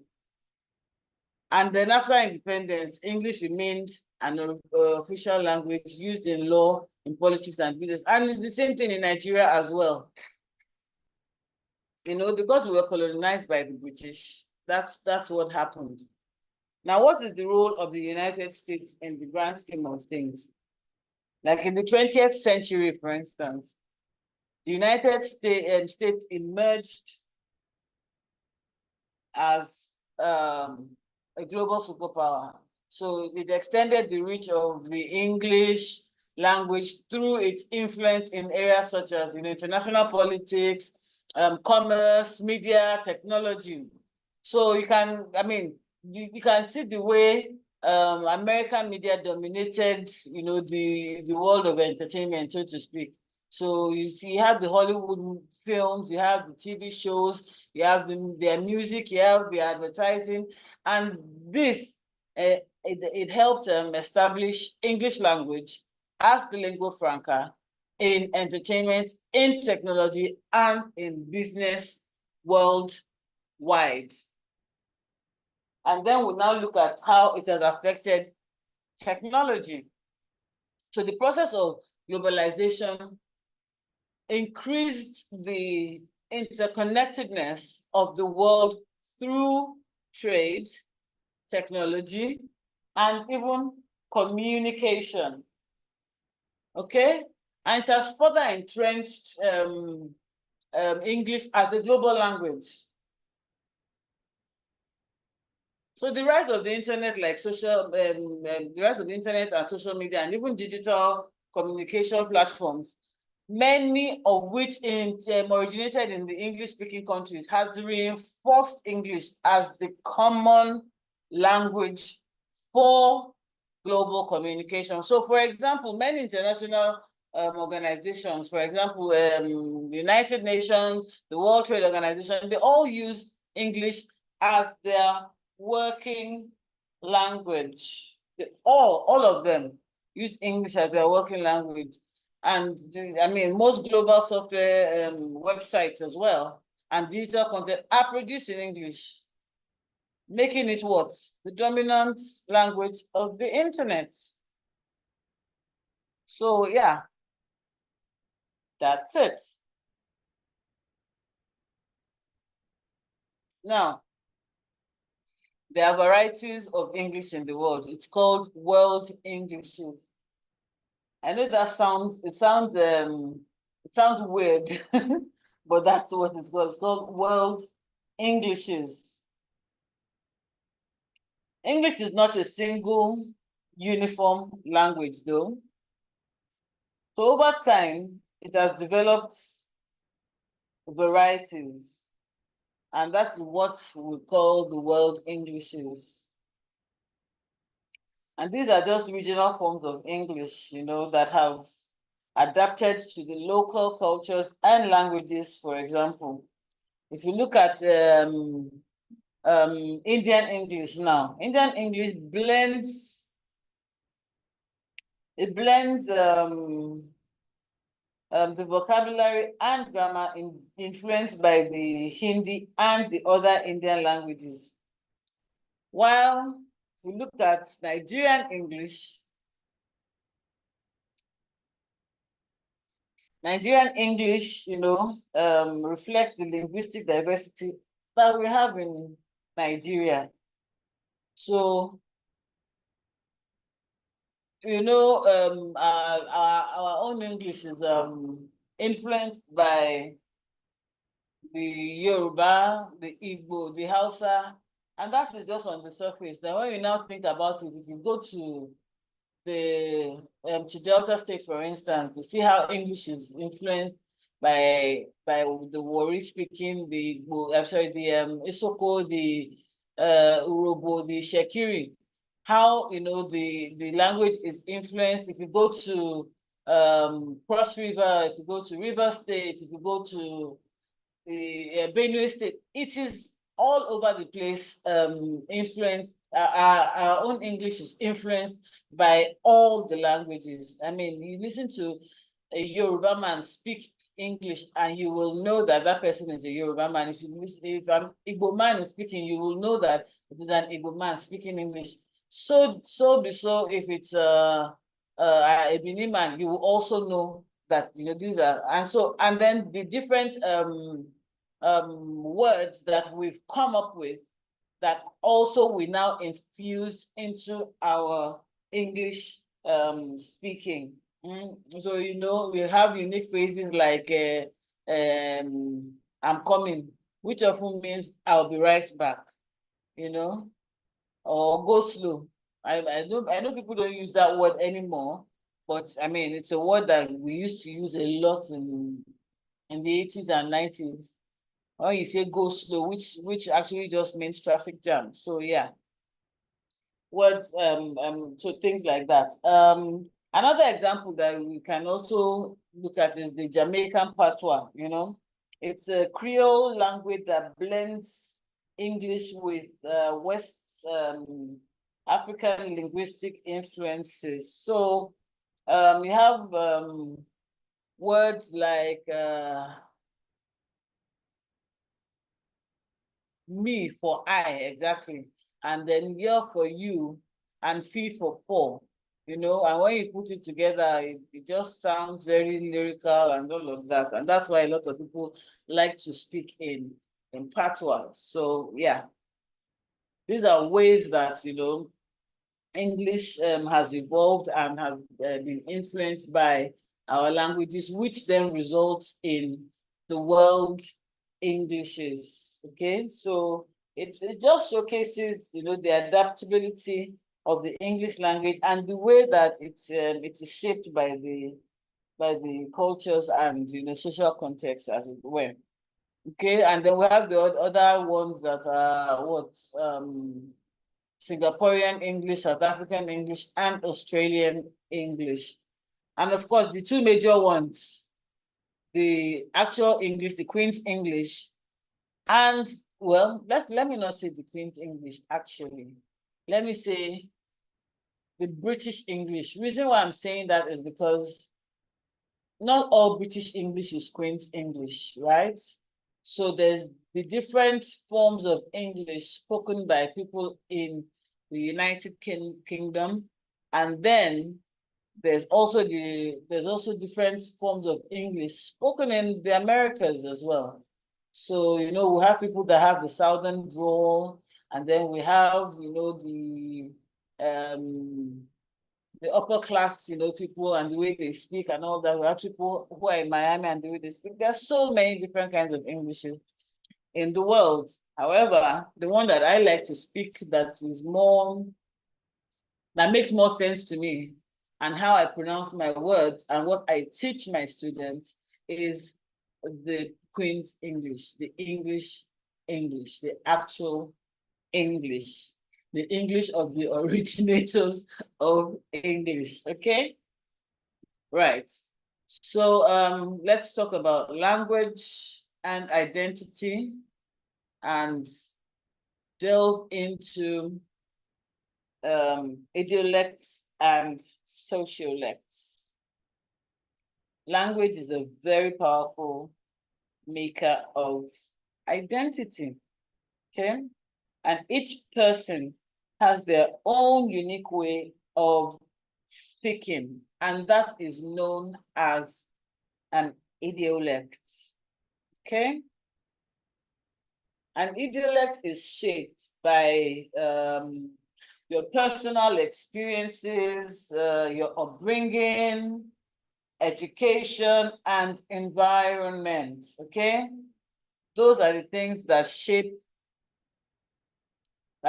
you know, your way of speaking, which is known as your idiolect. Excuse me. And then we also know that no two people speak the exact same way. No matter how similar, you know, two people sound, it's not the exact same way. Even if they're speaking in the same language, even if they're trying to mimic one another, it's still not in the exact same way. There's still some difference. And so people who share linguistic traits with their social groups, they end up creating something called a sociolect, okay? A sociolect. So what are the features of an idiolect, for instance? Pronunciation is one. So the way you pronounce words could very easily reflect where you grew up or the community in which you were raised. So, for instance, someone from London may have a different accent than someone from Liverpool, you know, which is what I was saying before about how different people in different parts of the UK sound different and speak different kinds of English. Okay, and then the vocabulary.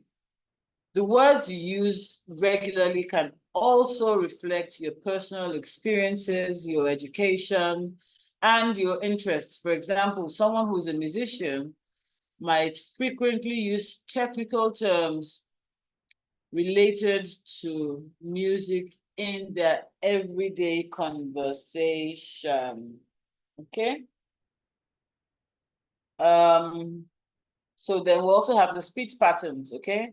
So some people may prefer longer, more formal sentences, while others use shorter and more direct language.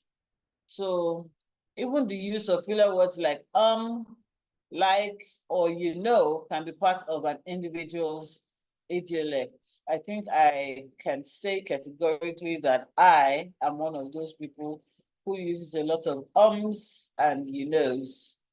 It's just a speech filler that we always want to use when we're searching for the right word to use at a particular point in time. Okay? And whilst I prefer not to use them, I find myself using them every now and again. Okay? So I see, I just used it. An example of your idiolect might include words or phrases you picked up from your family, from your school, or social circles. If you grew up in a bilingual household, you might frequently switch from one language to another or use a hybrid of both. And I think that in Nigeria, that's something that's very prevalent because most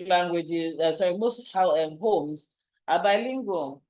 Most homes are bilingual. They're either speaking your native language with English, or sometimes you even just stick with Pidgin English, which a lot of households use in Nigeria. Okay, so sociolects is the shared language of a particular group, which is it can be defined by region. Okay, it can be defined by region, by profession, by social class, or a cultural community. For example, medical professionals might also use jargons that are unfamiliar to outsiders. Okay.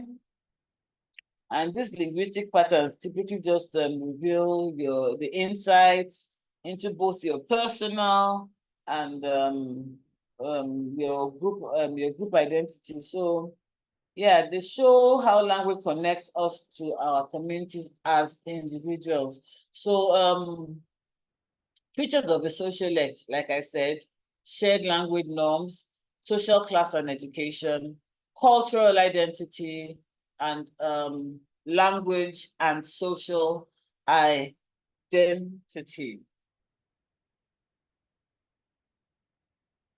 So, yeah. Okay, yes, it seems like I'm going back. Okay. So, yeah, they talked about the varieties of English. That is the standard versus the non-standard English in different regions. Okay.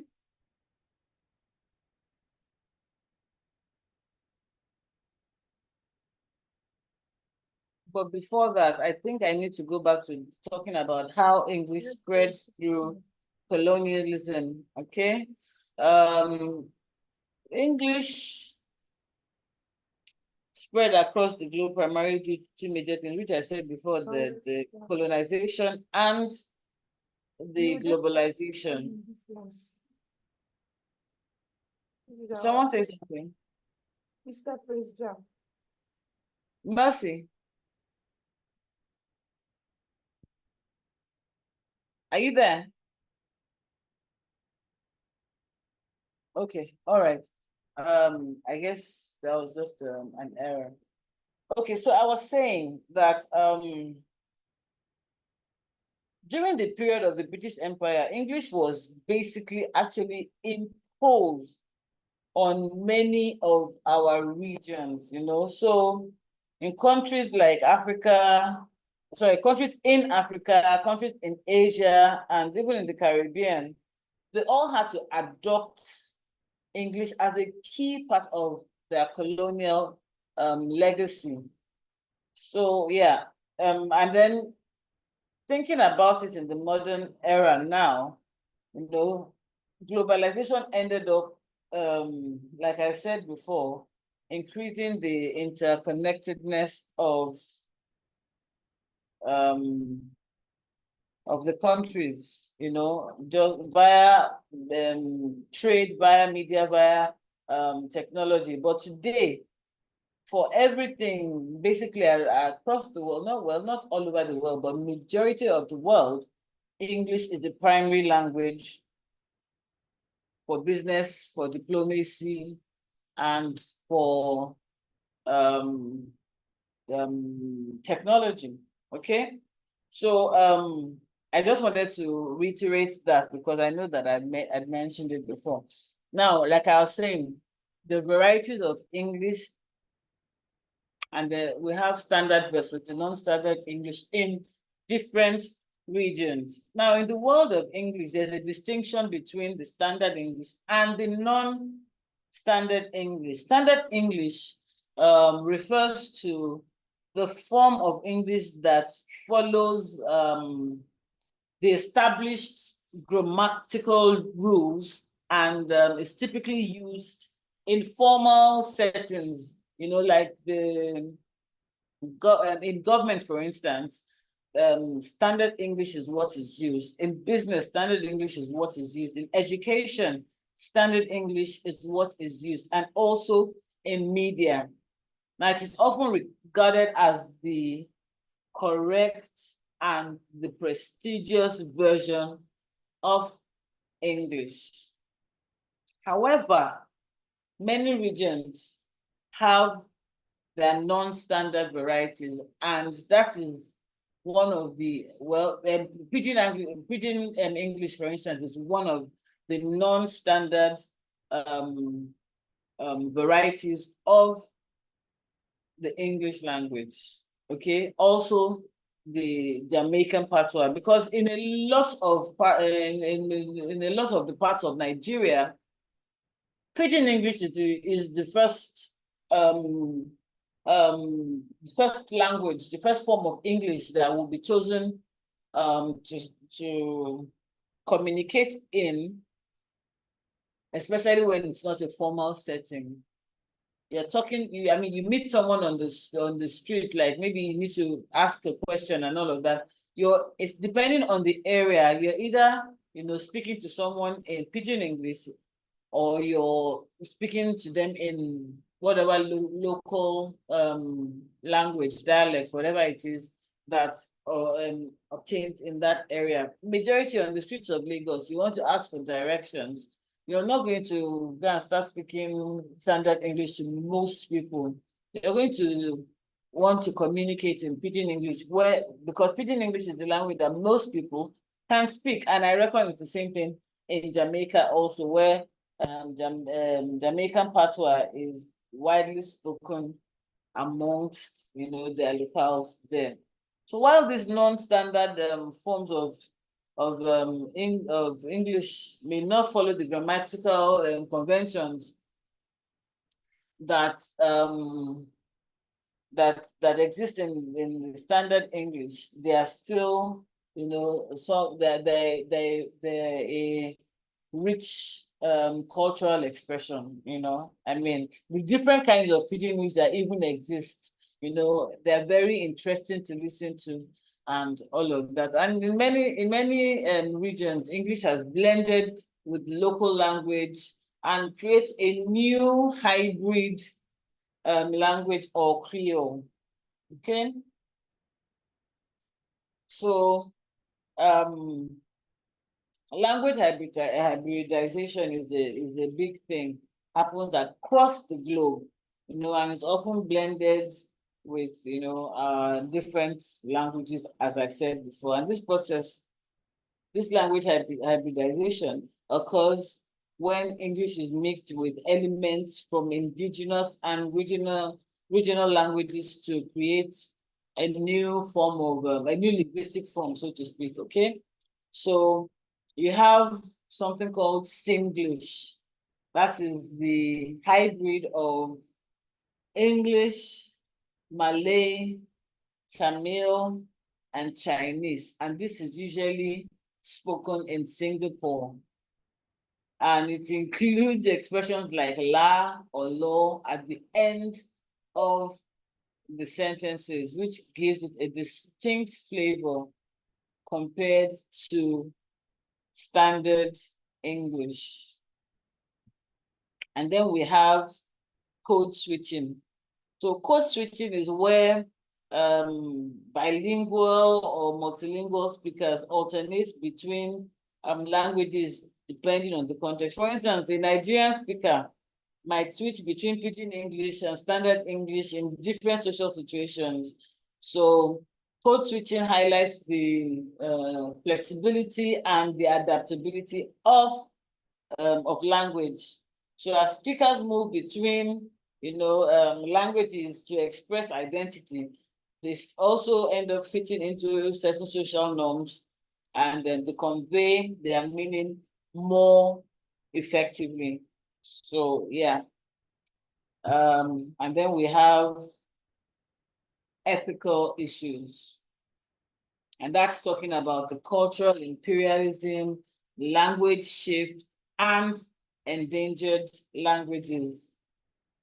The global dominance of English raises several ethical issues, you know, particularly regarding cultural imperialism and the threat to endangered languages. So as English spreads, especially through the internet, through media, education systems, it can displace it displaces local languages, for instance, and culture. So we have the challenge where people can no longer speak their local dialect because of, you know, the fact that they have to learn English and all of that. And whilst I'm an advocate for proper English speaking and proper tense usage, proper rich vocabulary and all of that, I also do not believe that your local dialect, your local language in itself should be should be considered endangered. They shouldn't be ostracized, and it shouldn't become extinct because it is part of your identity, you know. So I can't stress it enough. Whilst English is important and that the proper use of English is good for your communication, is good, it will help you convey yourself better. It will help you it will help people listen to you more. You shouldn't also still jettison the your local dialect because it's part of your identity. Okay. And then we have language shift. Okay, language shift occurs when a community gradually abandons its native language in favor of another language, often due to social, economic, and political pressure. And what is the role of English? The global dominance of English has led to a shift in many communities where the younger generation are increasingly using English over their native languages. This shift can happen as people seek economic opportunities or education that require proficiency in English. Hence why I said from the get-go, keep in mind that you do not want your local language, your mother tongue, to be extinct whilst you still get the best use and best part of the English language, okay? So in parts of Ireland, for instance, the traditional language of Irish Gaelic has experienced a decline in everyday use, as English is now the dominant language in all spheres of public life. Similarly, many indigenous languages in North America, Australia, and Africa are at risk of extinction because of the rise of the English language as a dominant language, okay? But as human beings, our brains are the wonderful. So you can actually learn 2 languages, 3 languages, 4 languages, and be proficient at each and every one of them. I've seen it happen many times. I know I have a friend who speaks English, who speaks Yoruba, who speaks Hausa, who speaks German, who speaks French, and who speaks Spanish. All of them fluently, fluently. So like I said, do not jettison one for another, okay? So yeah, we've spoken about endangered languages. Let's talk about language and self. Language and self. So there's something called the Sapir-Whorf hypothesis. And this hypothesis posits that the structure of a language can shape the thought process of its speakers. The structure of a language can shape the thought process of its speakers. Language is not just a tool for communication. It is also, deeply intertwined with our sense of, self, our sense of identity. So the way we speak reflects who we are as individuals, and it reveals aspects of our personal and social and cultural identity. Okay? So some of the key theories that we're going to be looking at will be what linguistic relativity, and this talks about how language influences the way we think, which is the Sapir-Whorf hypothesis that I mentioned earlier. Okay. So like I said, yeah, I've mentioned this before.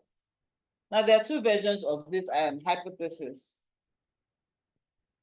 The first version suggests that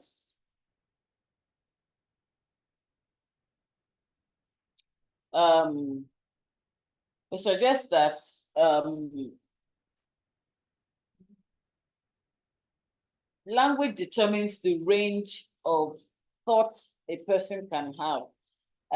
This concept is called what? Linguistic determinism. Okay, linguistic determinism, and like I said, it suggests that language determines the range of thoughts a person can have. For example, if a language has no future tense, its speakers may have difficulty thinking about the future. If everything in your language talks about the now and the present, it's going to be difficult for you to envisage, what will happen in the future. That is what this hypothesis posits, okay? But this version has been largely discredited. And that's why, the reason why that is so is because when you think about the other option, which is the linguistic relativity, that proposes that while language doesn't limit our ability to think, it does influence how we categorize and interpret the experiences. So it will not, this version is talking about it's not being true that the linguistic determinism is not valid, in that whether or not something exists in a language does not mean that you cannot think about that thing. Do you understand? You may just not have a name for it, but doesn't stop you from being able to process or think about it. Okay, so for example, a language that assigns gender to objects, all right, may lead speakers to associate gendered characteristics with inanimate things. Because in French, everything has a gender assigned to it. There's a male and female version of everything, as opposed to in English language where such is not the case, you know? So inanimate subjects in the, I mean, you can't look at a chair and call it a she or a he. Do you understand? It's an it, right?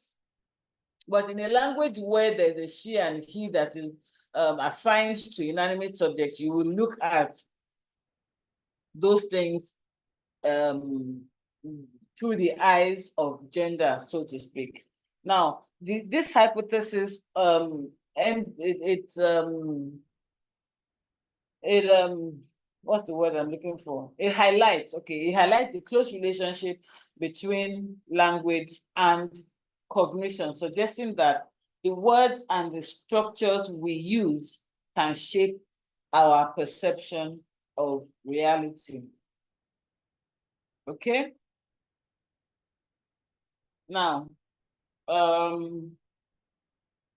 yeah, I've spoken about this. Now let's talk about gender and language. Languages that use grammatical gender, such as French and Spanish, influence how speakers think about objects and roles. Now, in these languages, every noun is assigned a masculine and a feminine form. I mentioned this before. And this can have a subtle effect on how we perceive the world. For instance, studies have shown that speakers of endangered language often associate, the gendered traits with objects, depending on whether the noun is masculine or feminine. Now, English, on the other hand, that does not assign gender to objects, ends up, evolving in its use of gender neutral pronouns. Okay, so the rise of pronouns like they, that non-binary people, as it were, use, have, it's allowed easy acceptance in the English because of the English language. If you get what I'm trying to say. So, it's really just a way that this shift in language allows a highlight, so to speak, and then allows society to influence each other. Okay, so language ends up adapting to accommodating new understandings of both identity and inclusivity. Okay. And then we have what? The spatial relations and language. Now, in some languages, spatial relationships are described using absolute terms like north, south, east, and west, rather than more relative terms like left and right. So there's a language called Google Yimithir. Google Yimithir language in Australia describes positions based on cardinal points. So it will say something like the cup is north of the plate, as opposed to the cup is to the left side of the plate, or is to the top of the plate, so to speak. Okay. Now, this has shown to affect their sense of direction and spatial awareness in a way that differs from speakers of language that use relative terms. Okay, so this illustrates that language can shape the way we navigate and interact with the world. And it also influences how we position ourselves in physical space, and also by extension, how we experience our own identity in relation to our environment. Okay. Now, I've touched on idiolects and sociolects before now, but I think I would like to just dive a little bit further into it, and then we'll move on to the next next topic. Okay, so what I really want to talk about is how the idiolects and the sociolects, how they influence on identity. Okay, every individual speaks in a way that is unique to them. I already said this before, and that is known as what? Their idiolect. Now, your idiolect is shaped by your personal experiences. It's shaped by your family background and even by the media that you consume. And at the same time, you also share linguistic traits with others in your social or cultural group. And this is known as a sociolect. Okay. Now, a sociolect reflects the shared language of the particular group, whether it's based, excuse me, on your profession, whether it's based on your age, whether it's based on your region. Okay. So, for example, the Gen Zs have a particular way that they speak now, and it's because they interact, excuse me, quite a lot. So you hear things like the Lulu, and you hear things like what is all my Gen Z diction now? It's very demure, even though they're using the use of that word is not in the right context, but it's something that they use, and they understand what it is that they're trying to say to one another, you know. And there are quite a number of things like that. So they come up with all kinds of slang, which ends up kind of metamorphosing into daily speak, as it were. Okay. So yeah, that's what I was trying to bring out there. So you see the younger generation speaking in ways that their parents kind of get lost when they're speaking with their friends, and you're wondering, what are they saying? That's a way that language has also evolved and is evolving. Okay.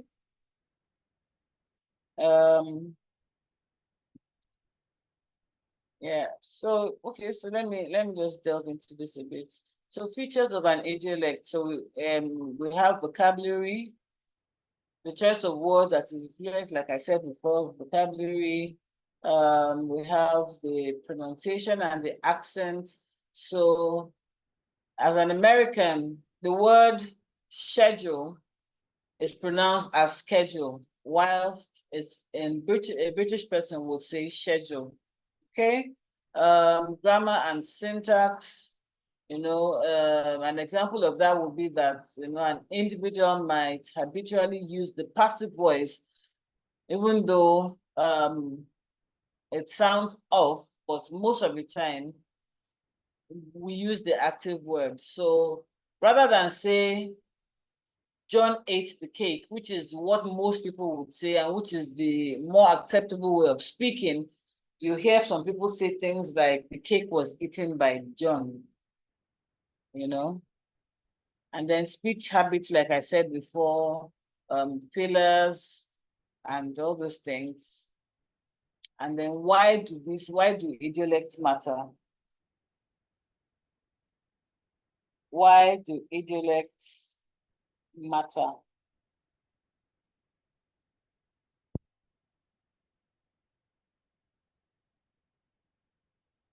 Your idiolect is a reflection of your personal identity. So that's why it matters. So a person who grew up bilingual may mix phrases from both of the languages that they speak, right? So you'll hear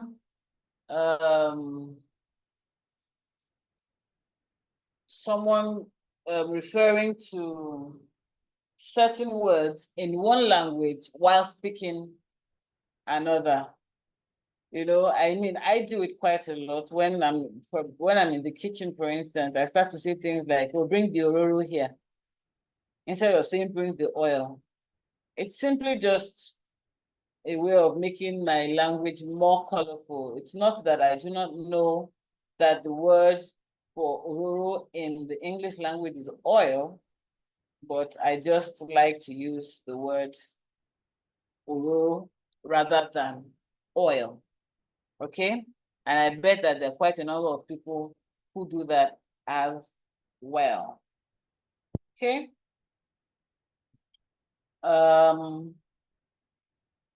That's like we've also talked about the sociolects before, but I will also delve into it a little bit more. So what a sociolect refers to the way a particular group speaks. I've said that before, while an idiolect is unique to an individual. So a sociolect is shared by members of social class, profession, age group, or cultural community, as it were.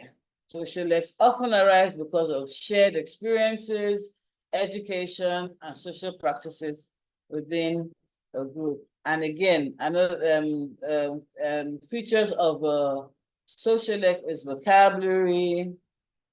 So these are some of the words that I was looking for: lit, fam, noob, you know, things like that.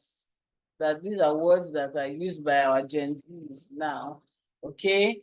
And then pronunciation and accent is also another feature of a sociolect, just like in the case of the idiolect. So in England, the way someone pronounces the letter R, whether or not they roll theirs, can signal their regional or social background, okay?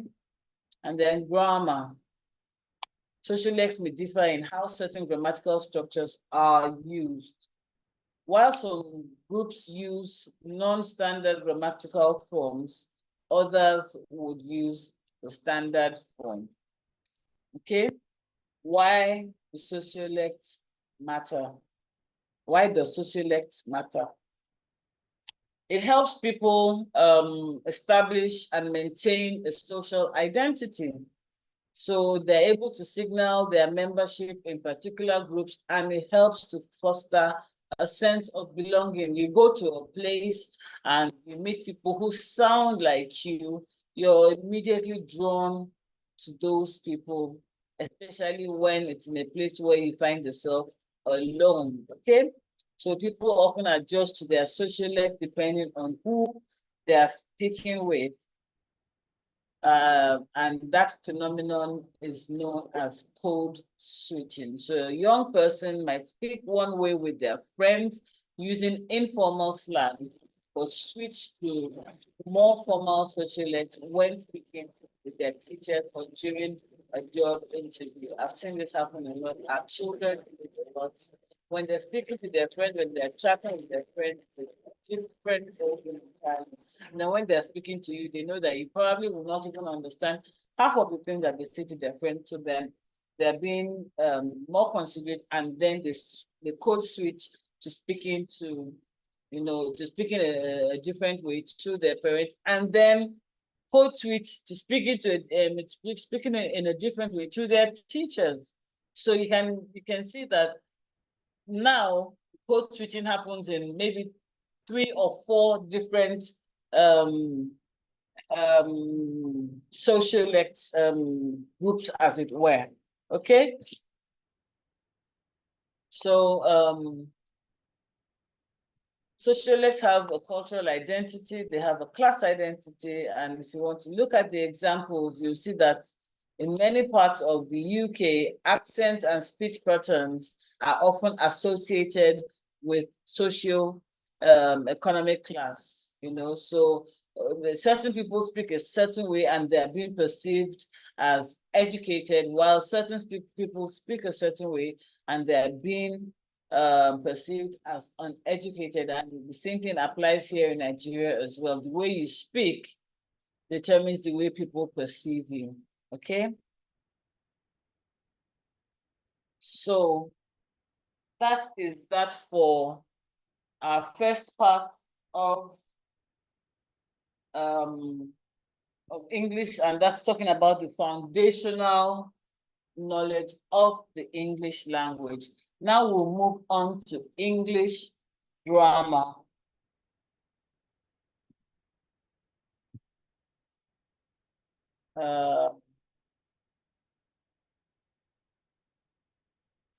Sorry. Okay, so who remembers their first words?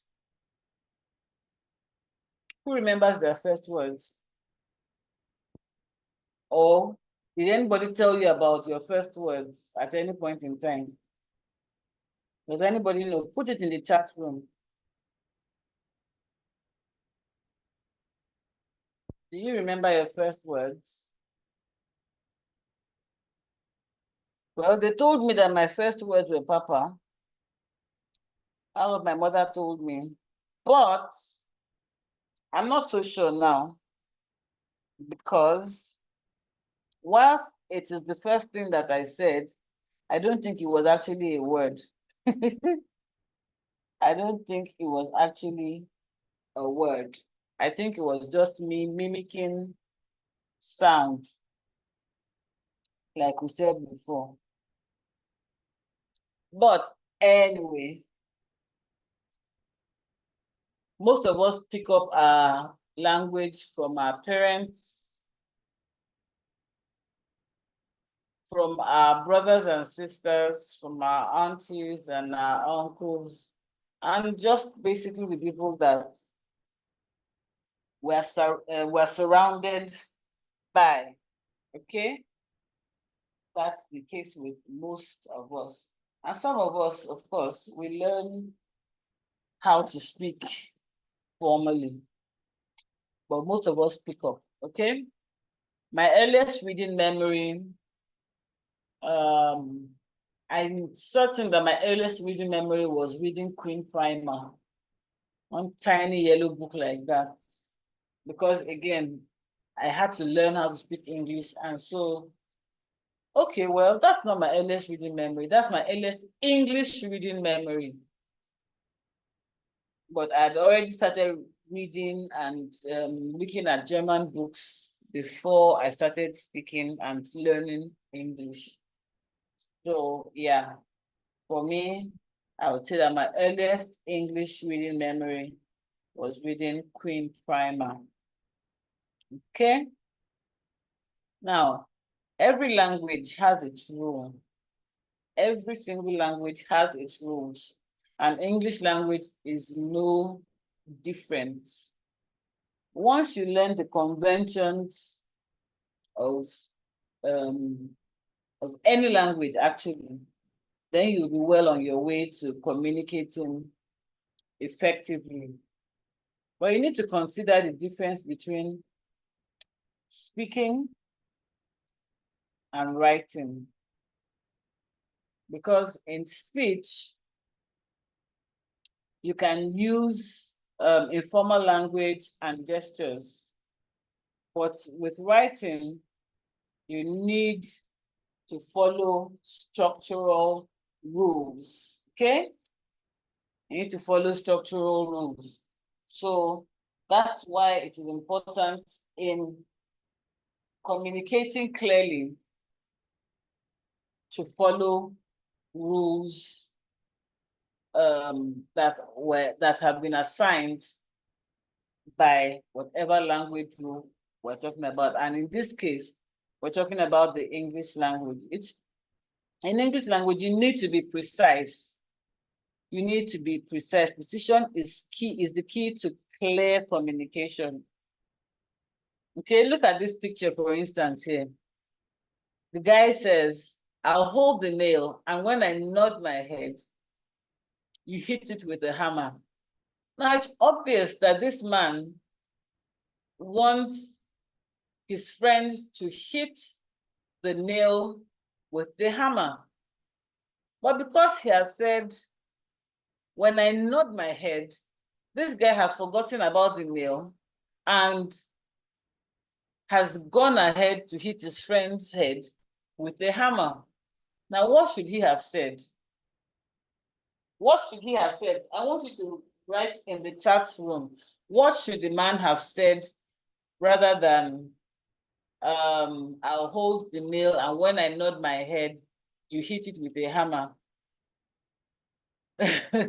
What should he have said? Type in the chat room for me. I want to get your responses. Go to the chat room and type your responses. No, I no longer speak German. I had to. I ended up not being able to speak it anymore, but I still understand it. Okay, but I just can't speak it. All right.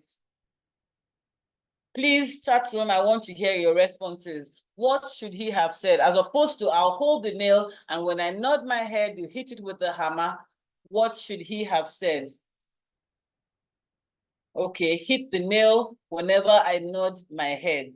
Okay, when I nod my head, you hit the nail. All right, that's definitely a better way of conveying that so that you don't get a hammer hit on your head.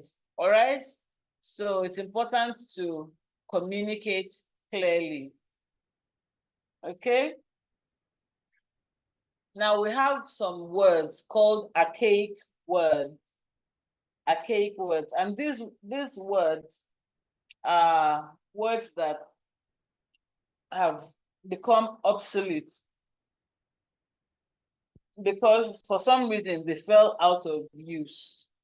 So you have words like mottle, you have words like haver. So mottle means to spot or blotch. Haver means to talk foolishly.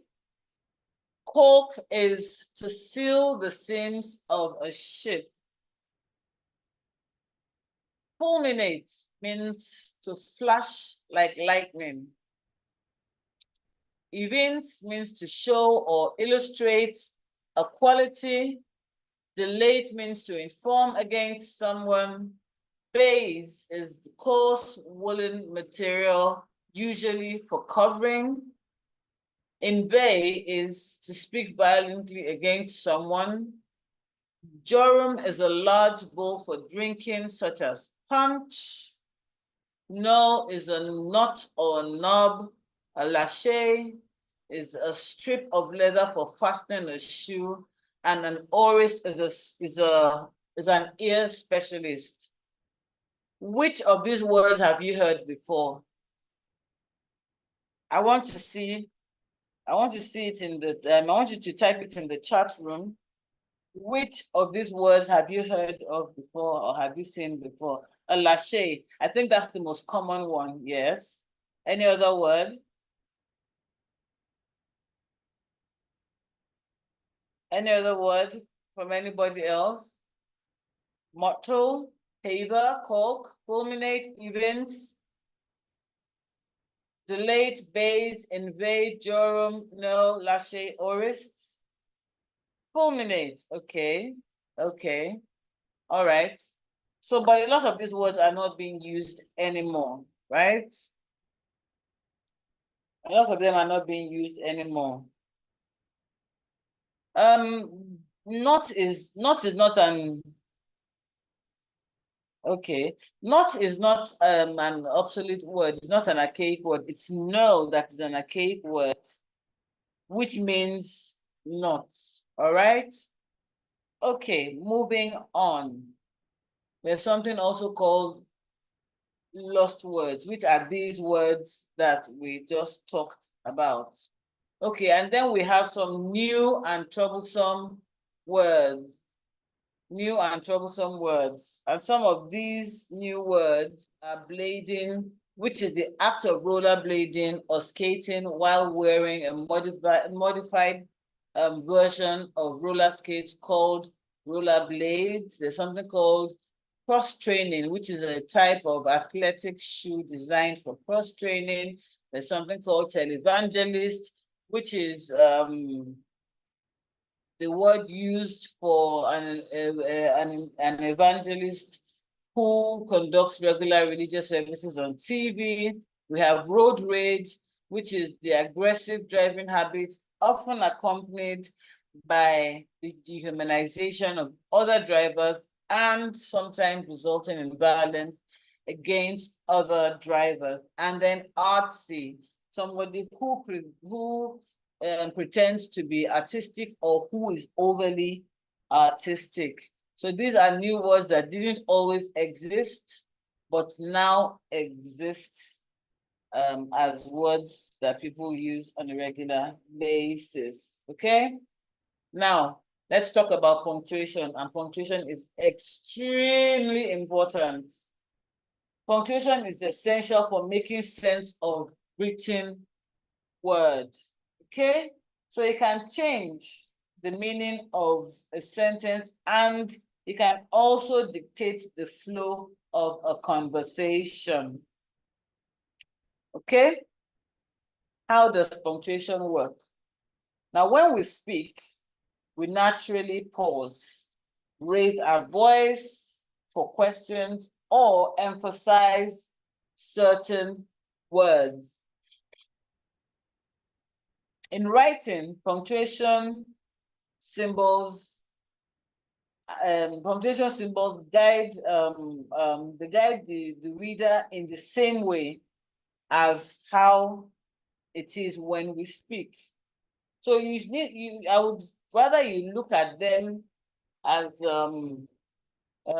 signposts that will help you convey your message clearly without punctuation, without you then just sounding convoluted or what it is when you're writing. Okay, punctuations, if your writing is devoid of punctuations, then your sentences will become ambiguous and they will become hard to follow. So the first one we'll be looking at is full stops. Full stops, okay? A full stop is one of the most basic and essential punctuation marks. It tells us when a sentence is complete and when it isn't, so to speak, okay? So also full stops are used to indicate abbreviations. They're used to indicate abbreviations like in months, like in days of the week. So you can use it for words like October, and when you say OCT and put a punctuation, everybody knows what you mean.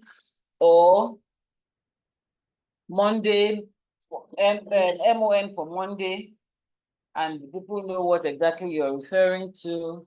And then REV for Reverend, things like that. Punctuations are important. So let's read this. Let's read this, for instance. All of my friends have mobile phones. I can't afford one because my parents work hard to support our family. They say it's more important for me to read books than spend my time on an expensive phone. They don't understand the pressure my friends put on me to have a mobile phone. to have a mobile friend or family, how should I choose? Okay, now you see how that sounds almost incomprehensible. Incomprehensible, sorry. And then let's now look at the second sentence, which is the same sentence, but it sounds different because there's punctuations there. All of my friends have mobile phones.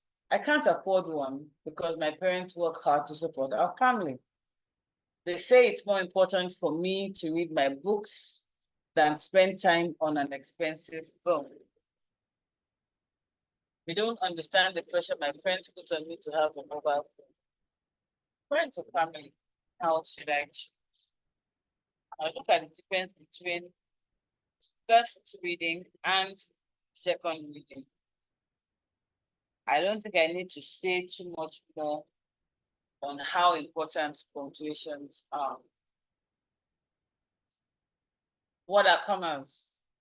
And I know we all know this, but I'll reiterate nonetheless. Commas are used to separate words, phrases, or clauses. They are used to indicate a short pause, and commas act as pauses, and they can be used to separate independent statements which are linked by for, and, nor, but, or, yet, and so.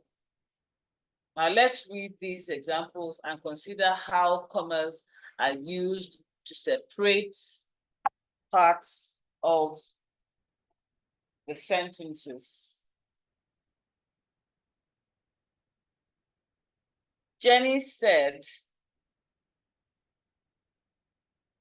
she should buy me the tickets, but she hasn't shown them. Sorry, Jenny said she would buy me the ticket, but she hasn't shown them to me at all.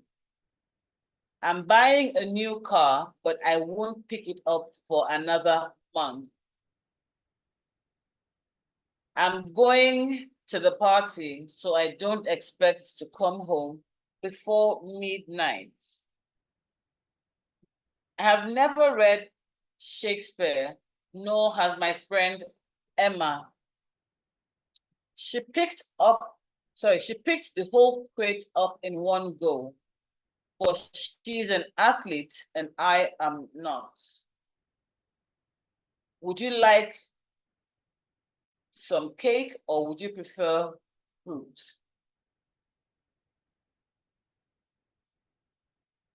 Okay, then we have semicolons. Some words that we write need a stronger pause before them than that provided by a comma. Examples of these types of words are however, therefore, also, moreover, furthermore, hence, subsequently, and consequently. Further examples showing semicolon usage are, she's a wonderful chef. Therefore, we must consider her for the job. He loves camping. Furthermore, he can afford to go on the trip. I love English. Hence, I decided to study literature at university. Now, in the above examples, the words therefore, furthermore, and hence need to remain strong in the sentence. They need a strong pause before them, and this is done through the use of a semicolon. Now let's compare these sentences. He was good at mathematics, however, he was not interested in it. Or, he was good at mathematics, however, he was not interested in it. Because however needs to remain strong in this sentence, it needs a strong pause before it, like in the second sentence. Let me read it again.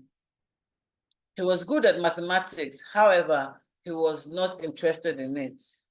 He was good at mathematics, however, he was not interested in it. Can you see, can you hear the difference between the two sentences? That's what semicolons do. And then we have colons. A colon is made of two full stops on top of each other. They can be used to introduce new information, quotations, or a list of things. They push the reader forward and make them focus on what is happening in the next sentence. Look at the impact which a colon has upon the following sentence. She ran all the way home, crashed on the bed, exhausted for a week. Sorry, let me read it again. She ran all the way home, crashed on the bed, exhausted. She slept for a week. Okay? Or she ran all the way home, crashed on the bed, exhausted. She slept for a week. Colons are used to introduce new information because the new information here is she slept for a week. Okay? So this colon has pointed us forward to the information that she slept for a week. Then we have apostrophes. Apostrophes do two really important jobs. Firstly, they help to tell us when one thing is owned by another person. For instance, the boy's bicycle, the child's toy, Tom Jones's song. Okay? And then the second thing that they do is they tell us when something has been contracted or made shorter. For example, you're very upset. Won't he come with me? Don't talk to me. So in your has been contracted to form your. Okay? Will he not, so to speak, has been contracted to form won't. That's will not, won't. Okay? Then do not has been contracted to form don't. That's the power of an apostrophe in contracting certain phrases and turning them into a word. Okay? Now, in singular nouns, you see how an apostrophe can be used. A mother is a singular noun. And a temper belonging to a mother is what? A mother's temper. A mother's temper. And so in singular noun, when you add an apostrophe to an S, it helps you show something belonging to another. Do not talk to me. It's something, yes, exactly. All right. And then we also have it in the case of the dog's bone. So this, with singular nouns, the rule is to add an apostrophe to an S. Okay? And then in singular nouns ending with an S, you add the apostrophe usually at the end of the S. Now, in the past, with singular nouns that end in S, an apostrophe is added with an S, okay? But today, it is acceptable to have only the apostrophe after the S, okay? So you see things like the classes textbook as opposed to the classes, and it's still pronounced the same way. It's just that you've not added the S to the class in the second example. So the classes textbook or Mr. Davis's CDs. You can just put the apostrophe at the end of the S and not add the extra S, so to speak, okay? And then in plural nouns, it's the same thing. You just add the S in front of it, but it's pronounced 2 weeks pay, not 2 weeks' pay, or not 2 girls' or the girls' books. No, it's 2 weeks pay, the girls' books. Okay? And then we have speech marks. Speech marks. They're also called quotation marks. And they are used when recording what somebody has said. Now, direct quotation marks are like double apostrophes. Apostrophes serve a very different purpose from quotation marks. Recording what somebody said can be done in 2 ways. And the first way is used for recording exactly what was said. So the other one is then used to report something that was said, but does not record the exact words. So the first method is called direct speech, and the second one is called indirect speech. And then we have exclamation marks. Exclamation marks. The exclamation mark gives a lot of oomph to the words that are placed in front of it.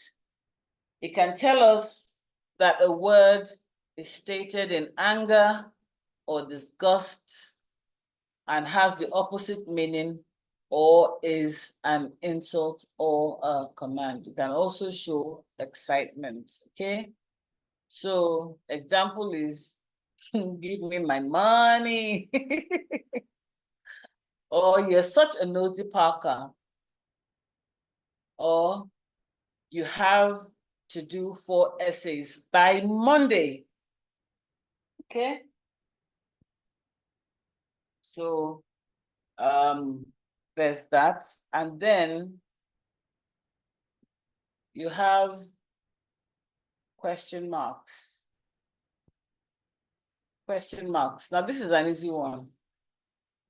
This is the question mark. I mean, it tells you what has just come before is either a direct question, or a speaker or writer is a little doubtful about how correct the statement is. Okay, so a question is, sorry, an example is, what did you do on Saturday? Did you have a nice lunch? Why is she so happy today? You know, that's, I mean, and I know, like, I mean, I can't reiterate this enough.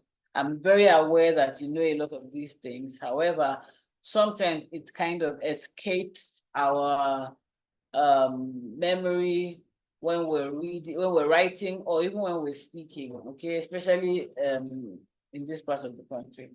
Okay, then we have the ellipsis, okay? The ellipsis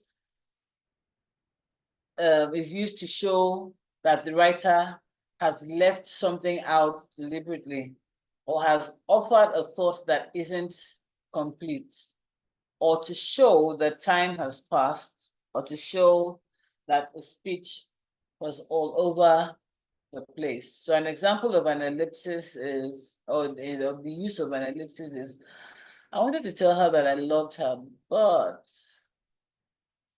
ellipsis in front of that. And then furthermore, the rules state that homework must be completed on time. All late homework will lose marks. And then we have the asterisk. An asterisk is used in some newspapers to replace letters in words that may offend people, you know. So when people use profanity, especially now, even in social media, you see people using all kinds of symbols to replace, you know, those things, so that their work is not, I mean, whatever they're posted is not taken down or whatever. So that's also one of the things that you can use an asterisk for. Okay, so you can also tell us that there's a note of explanation about something that has been written, and the note can usually be found at the bottom of the page. So for example, we have the first sentence that says, the camp to Devon is on next Monday. Please make sure that you bring all of your own personal items. Everything else will be provided. Asterisk, looking forward to seeing you there. Another asterisk, students should bring sleeping bags. Okay? So that's how an asterisk is used. And then we have the bullet points, okay? So this is what a bullet point looks like, and it's becoming, or it has become popular because it's often used to summarize certain writings, as it were. So it tells us that we are reading the most important bits, okay? And they also make it easy for the writer to be brief. So an example, use semicolons when the pause needs to be stronger than a comma. That's the first bullet point. Second bullet point, use an exclamation mark to give oomph to words. And then the third bullet point, use the asterisk to replace letters in words that may offend people. So you can see that those are important things that we have said, and I've used the bullet points to emphasize and summarize those things, okay? And then we have the stroke. Now this is a stroke or a forward slash. It is used to tell us that we have a choice to make, or it can tell us that we're reading lines of poetry, okay? And the slash can be used to separate lines of a poem. So for example, we have an example of this poem that says, twinkle, twinkle, little star, slash, how I wonder what you are, slash, up above the world so high, slash, like a diamond in the sky, okay? Or when it talks about choice, you have this one that says fresh made sandwiches, choice of filling, lettuce, cheese, tomato, ham, or carrot. Okay, so you can choose whichever one you want. That's what the stroke is showing us. Okay, we talked about direct speech earlier. What does direct speech do? It records exactly what a person has said, and newspapers often use direct speech to quote the exact words used by someone. So this becomes very important when recording a speech or an address by a public figure, okay? So when a direct speech is used in this way, the authority or knowledge of the person being quoted is thus acknowledged. Direct speech also makes emotional statements very powerful. When we read the exact words spoken, it is easier for us to put ourselves in the person's situation and to see what is happening to them from their viewpoint, okay? An example would be shortly after the earthquake had destroyed her village, a young mother was heard to say, "It came out of nowhere. We were totally unprepared. At that moment in time, I thought I would never see my children again." Now you can see how that sounds very emotional and will evoke certain emotions in the person who is hearing it, okay? And then another example is until we make the issue of youth homelessness a priority, we will continue to face a growing social crisis, said the Prime Minister. Okay? So that's an example of direct speech. Now, indirect speech is reporting what somebody has said, but not their exact words. All right? Now try to think about a journalist, for example, such a person might not quote a person's exact words unless they've been given the. No, we can't use a comma in place of a stroke. Sorry, yeah, we can't use a comma in place of a stroke. No. In plural noun, apostrophe is going to be in front of the S. Yes, that's what I said. Okay. All right. So, where was that? Yes. So writers can use this method to summarize what a person has said or to give a sense of the person's words without quoting them in their entirety. Okay. So examples: Minister Davies said that she intends to commit funds to a range of visual arts projects. Okay. And then the second one, the spokesperson from the British branch of the Global Film Group commented that only professionally accredited courses will develop a student's potential,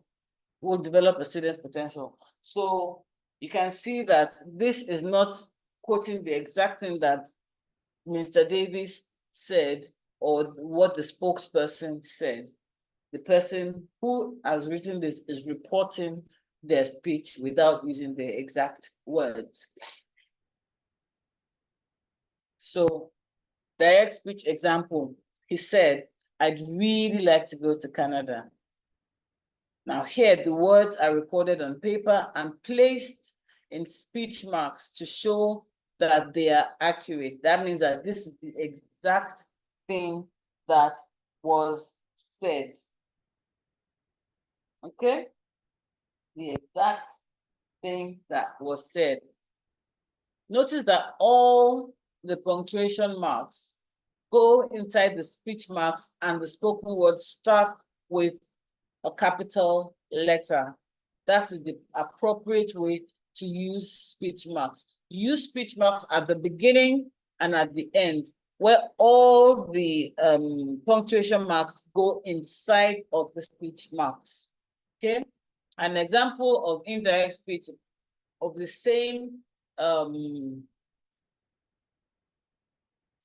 words are, he said that he'd really like to go to Canada. Now, here, you're not saying exactly what he said, but you are reporting what he said, okay? Here, speech marks are not required, right?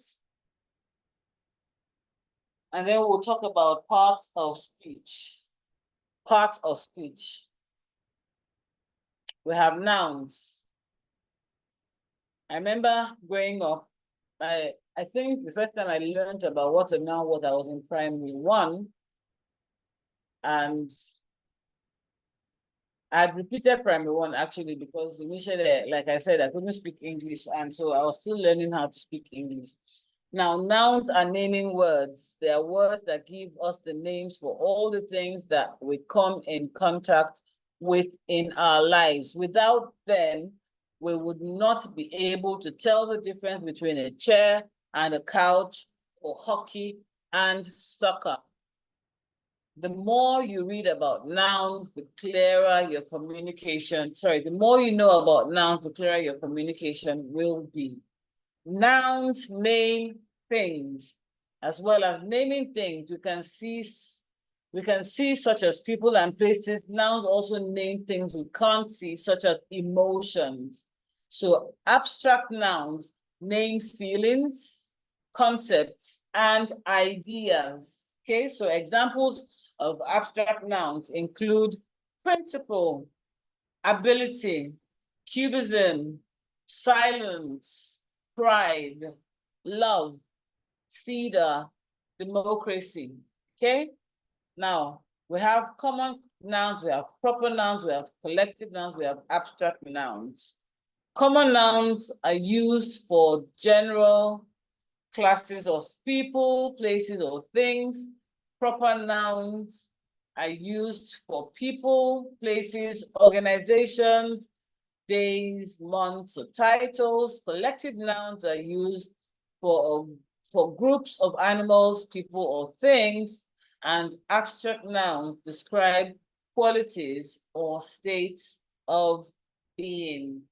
So let's look at the plural and collective nouns, okay? So there are few ways of making plurals. As you have seen, there are a number of different ways to make plural of nouns. Okay, so collective nouns are used when referring to a group of animals, people, or things. So when we say a herd of cattle, the collective noun is herd, okay? Using a collective noun can be another way of making it plural. Some examples of collective nouns are committee, class, fleet, flock, litter, okay? Then we have verbs. Verbs express action or being and name actions. Now, the verb in the following example is the word play. It expresses action, like I play cricket every Saturday, and verbs can be changed like nouns, and the form they take is determined by who is doing the action and when the action and when the action occurred. So the following example shows how the form of verb may change depending on who is doing the action. Okay, so I play cricket every Saturday. You play cricket every Saturday. She plays cricket every Saturday. Now it has changed. Okay, he plays cricket every Saturday. We play cricket, it's come back every Saturday. They play cricket every Saturday, okay? Now, while some verbs show action, others show being or appearance, right? Examples of verbs showing being or appearance are be, becomes, seeming, wear, appear, okay? My brother is very fit. We were happy yesterday. You appear to be upset. They seem sad. And then we have tenses, okay? Tense is about time, the past, the present, the future, and there are 7 tenses in the English language. We have the present, we have the present perfect, we have the present continuous, we have future perfect, we have past, and we have past perfect. Read the following sentences and identify their tense. I want you to write the response to this in the chat room, okay? He walks on the beach. What tense is this? He walks on the beach. What term is this? I'm waiting. He walks on the beach. What term is this?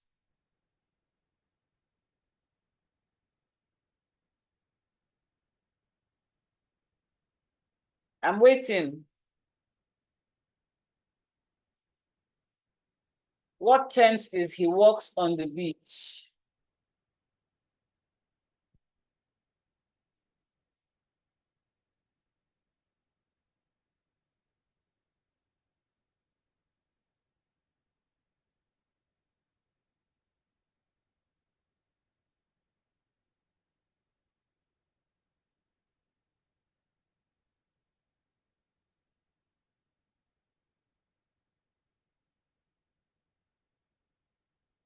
He walks, not he walked. He walks on the beach. Yes, present tense, that's correct. Present tense. And he walked is what? He walked on the beach is past tense. He has walked on the beach.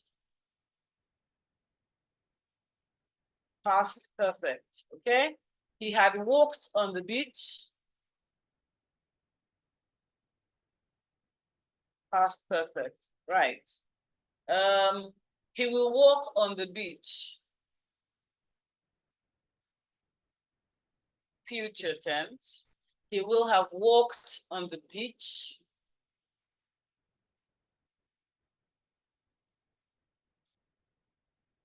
Future perfect. And he's walking on the beach. It's present continuous tense, okay?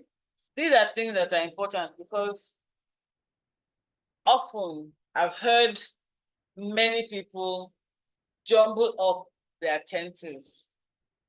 If he didn't they, he didn't they.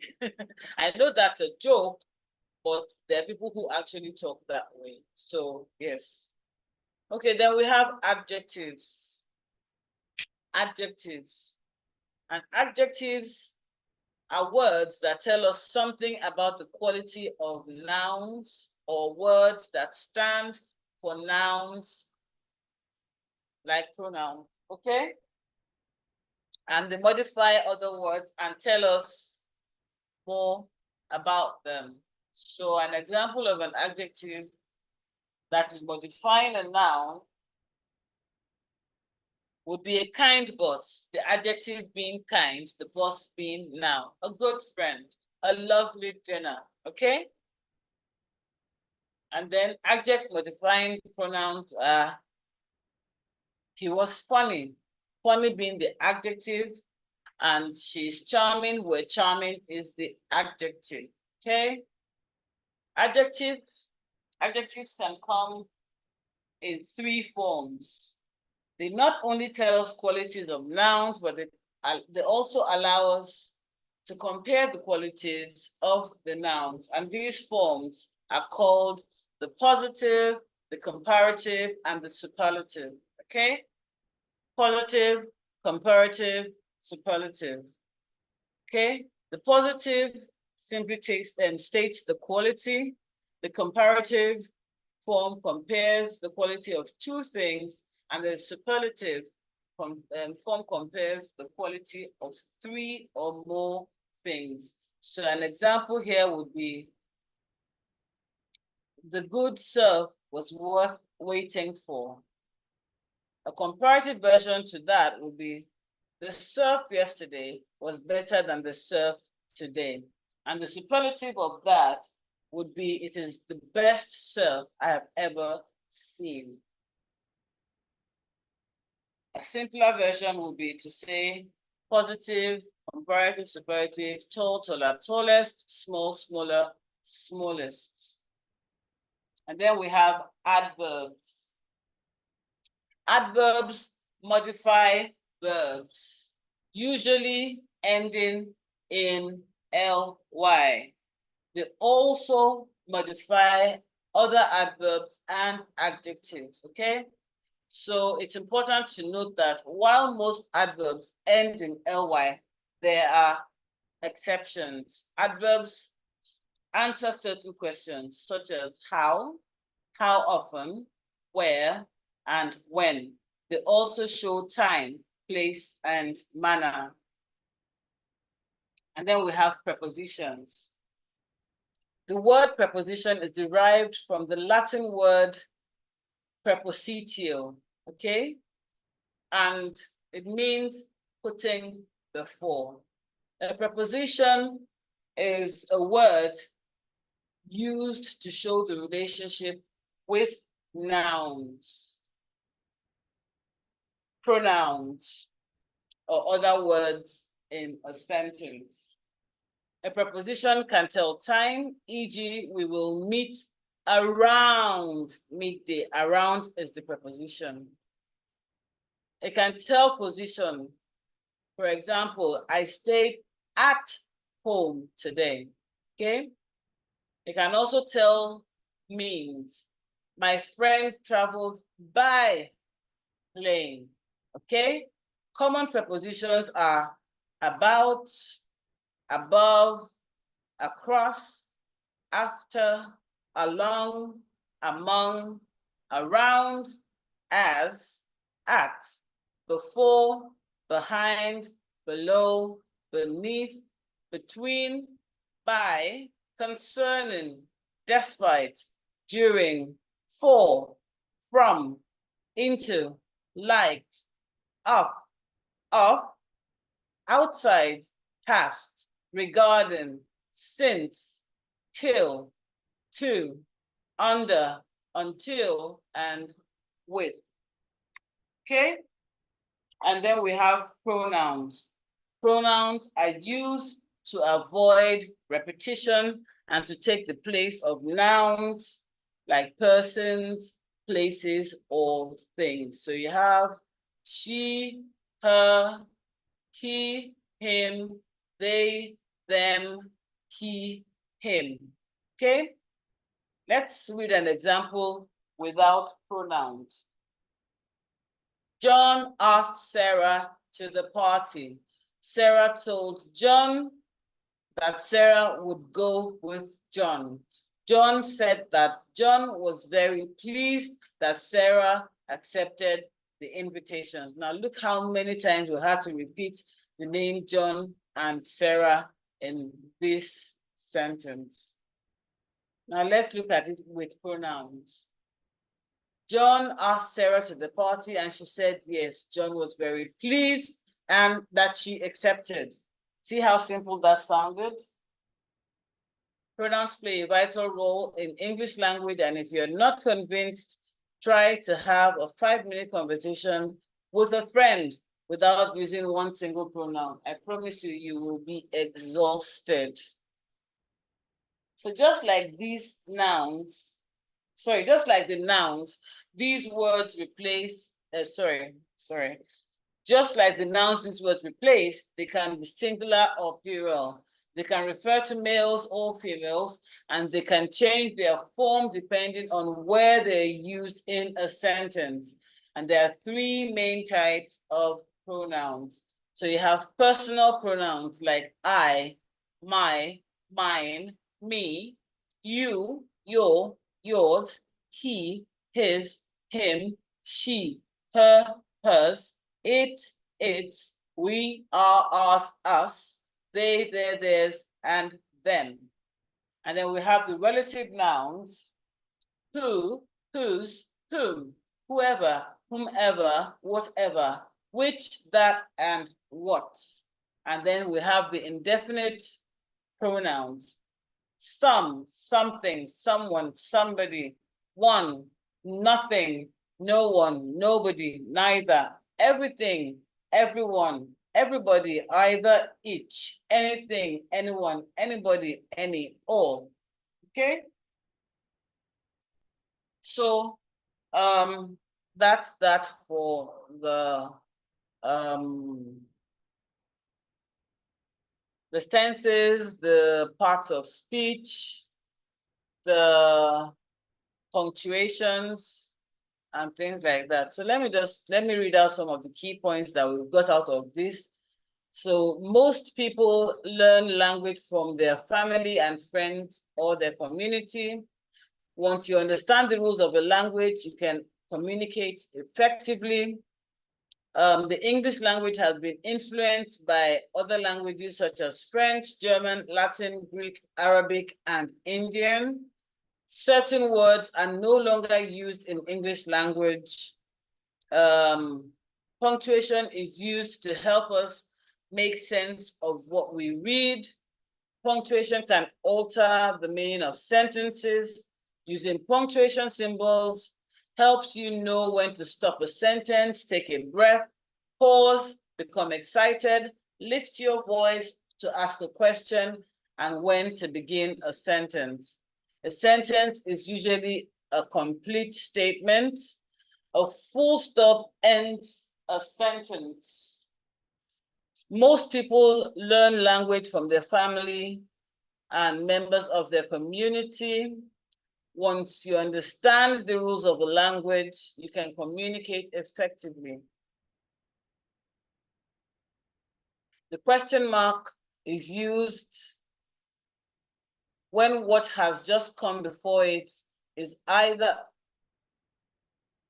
a direct question or the speaker/writer is doubtful about how correct the statement is.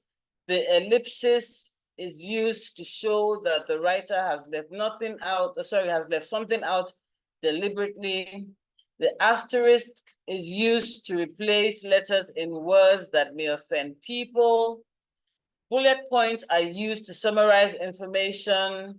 A stroke or forward slash is used to tell us that we have a choice to make, and is also used to separate lines of a poem. Nouns are naming words. They are words that give us the names for people, places, and things. Abstract nouns name feelings, concepts, and ideas. Verbs name actions. Verbs can be changed like nouns, and the form they take is determined by who is doing the action and when the action occurred.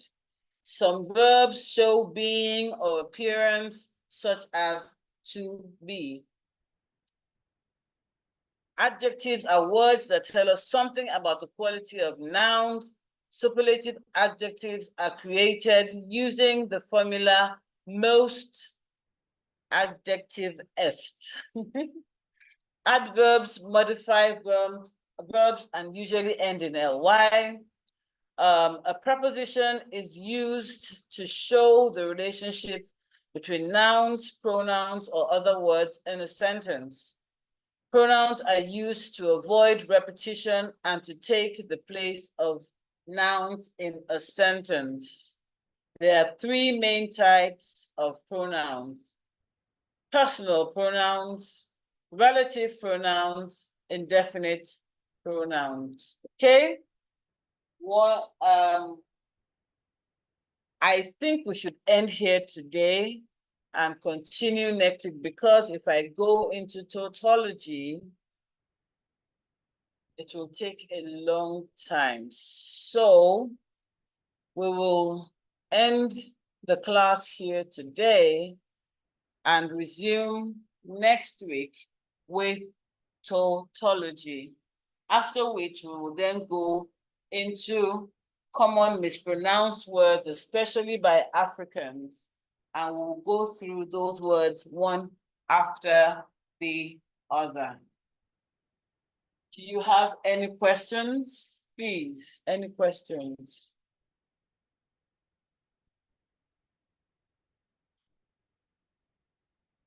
Any questions, please?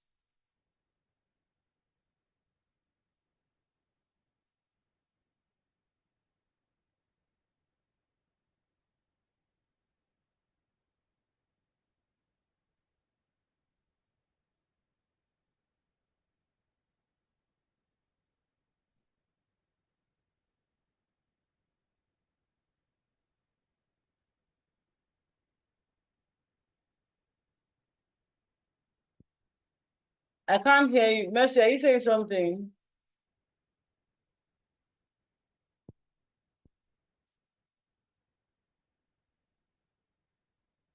Okay, you said you need an explanation. Abiodun Ariel, you said you need an explanation with regards to what? In plural noun, apostrophe is going to be in front of the S. Yes. Yes, it will be in front of the S. What is the difference between an adverb and a verb? Okay, so I mentioned before, earlier, okay, so let me start from the very beginning. A verb is an action word, right? A verb is an action word. That means that a word like singing is a verb. Sing is a verb, okay? And an adverb will qualify or describe how well somebody is doing the verb. So for instance, she's singing sweetly. Sweetly is the adverb, while singing is the verb. I hope you understand that. I hope that makes sense, and I hope I've been able to adequately explain that.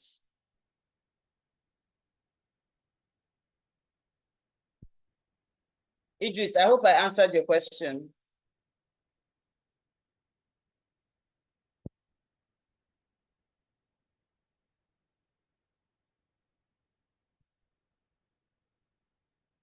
Okay, you're welcome. I've never come across kind of sentence including apostrophe at the front of S. Why is that not commonly used? It's commonly used actually. So it's like you want to say a word like the girls' book. The girls, we're talking about maybe 4 or 5 girls. The girls' books, okay? 4 or 5 girls. When you want to use the apostrophe, you do not put an apostrophe and add another S in that plural form. And that's how it works with everything. Saturday's classes.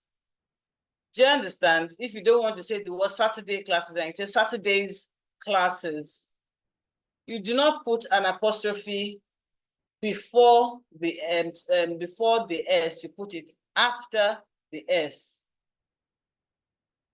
Should a comma come before because in a compound sentence? No, it doesn't come before. The comma doesn't come into play because the comma is joining that. I mean, the because is joining the sentence. In a single apostrophe, it comes before S. But yes, that's what I said. So in a singular form, it comes before the S. And in the plural form, it comes after the S.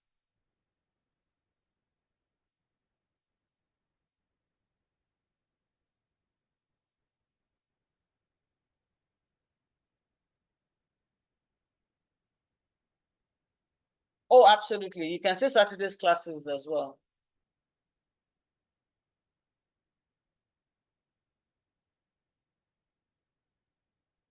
Because that's referring to a single Saturday, though.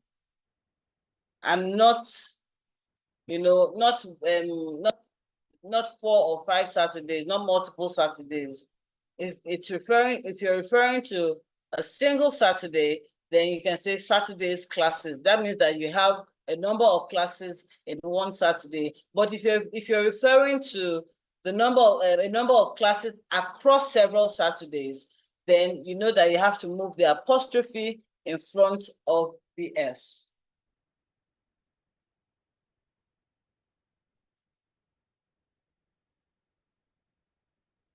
Any more questions?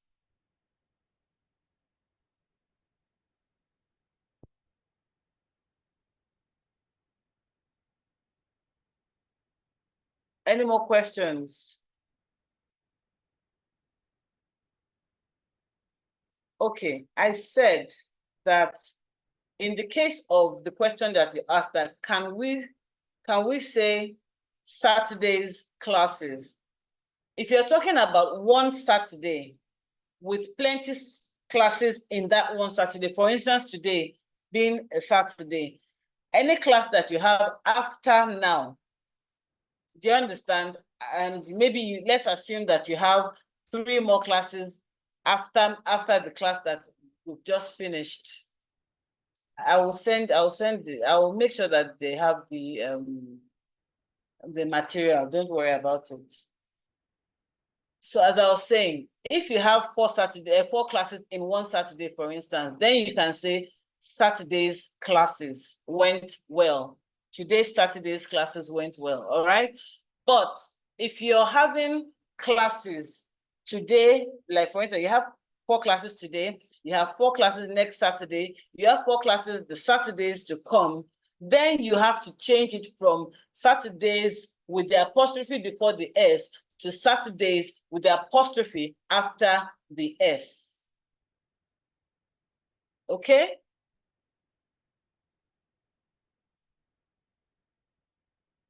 I hope I've explained that better and I hope you understand it now.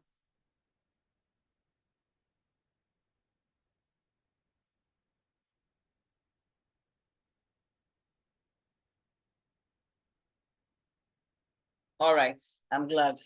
Okay, I think that's it for the questions.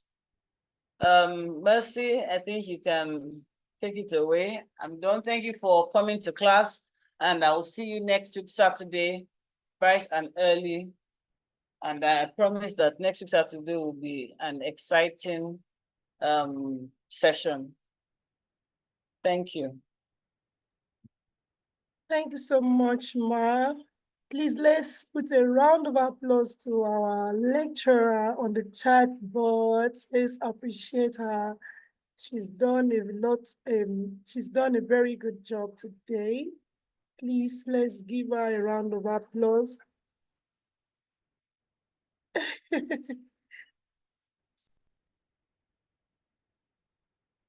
Okay, keep it coming, keep it coming. Thank you so much, ma'am. Thank you for that inciting and informative session with you. Okay, so we are going to be rounding up right now. And a quick one, all the slides for today's lecture is going to be sent to the group by next week. All right, so you all will receive the materials for your studies. And then the YouTube recording as well will be sent to the group. So you have nothing to worry about, okay? And then for those of you who were complaining about your login details, that's going to be sorted out by next week, and you will receive your login details, okay? I hope that is cleared. And then for some people were asking, how long do we usually have this class? So classes starts from the hours of 10 a.m. to 3 p.m. with a 1 hour break in between, okay? So you shouldn't have anything to worry about. You have 1 hour break and then we resume for the second session, okay? Thank you so much for that. And then every other information is going to be posted on the group. So before I conclude for today, please follow us on all of our social media handles on Facebook, Instagram, X, subscribe to our YouTube channel, like and give comment on our posts. And we really want to see your engagement, okay? Thank you so much for today. And we are going to meet again by next week, Saturday, all right? Do have a very wonderful weekend.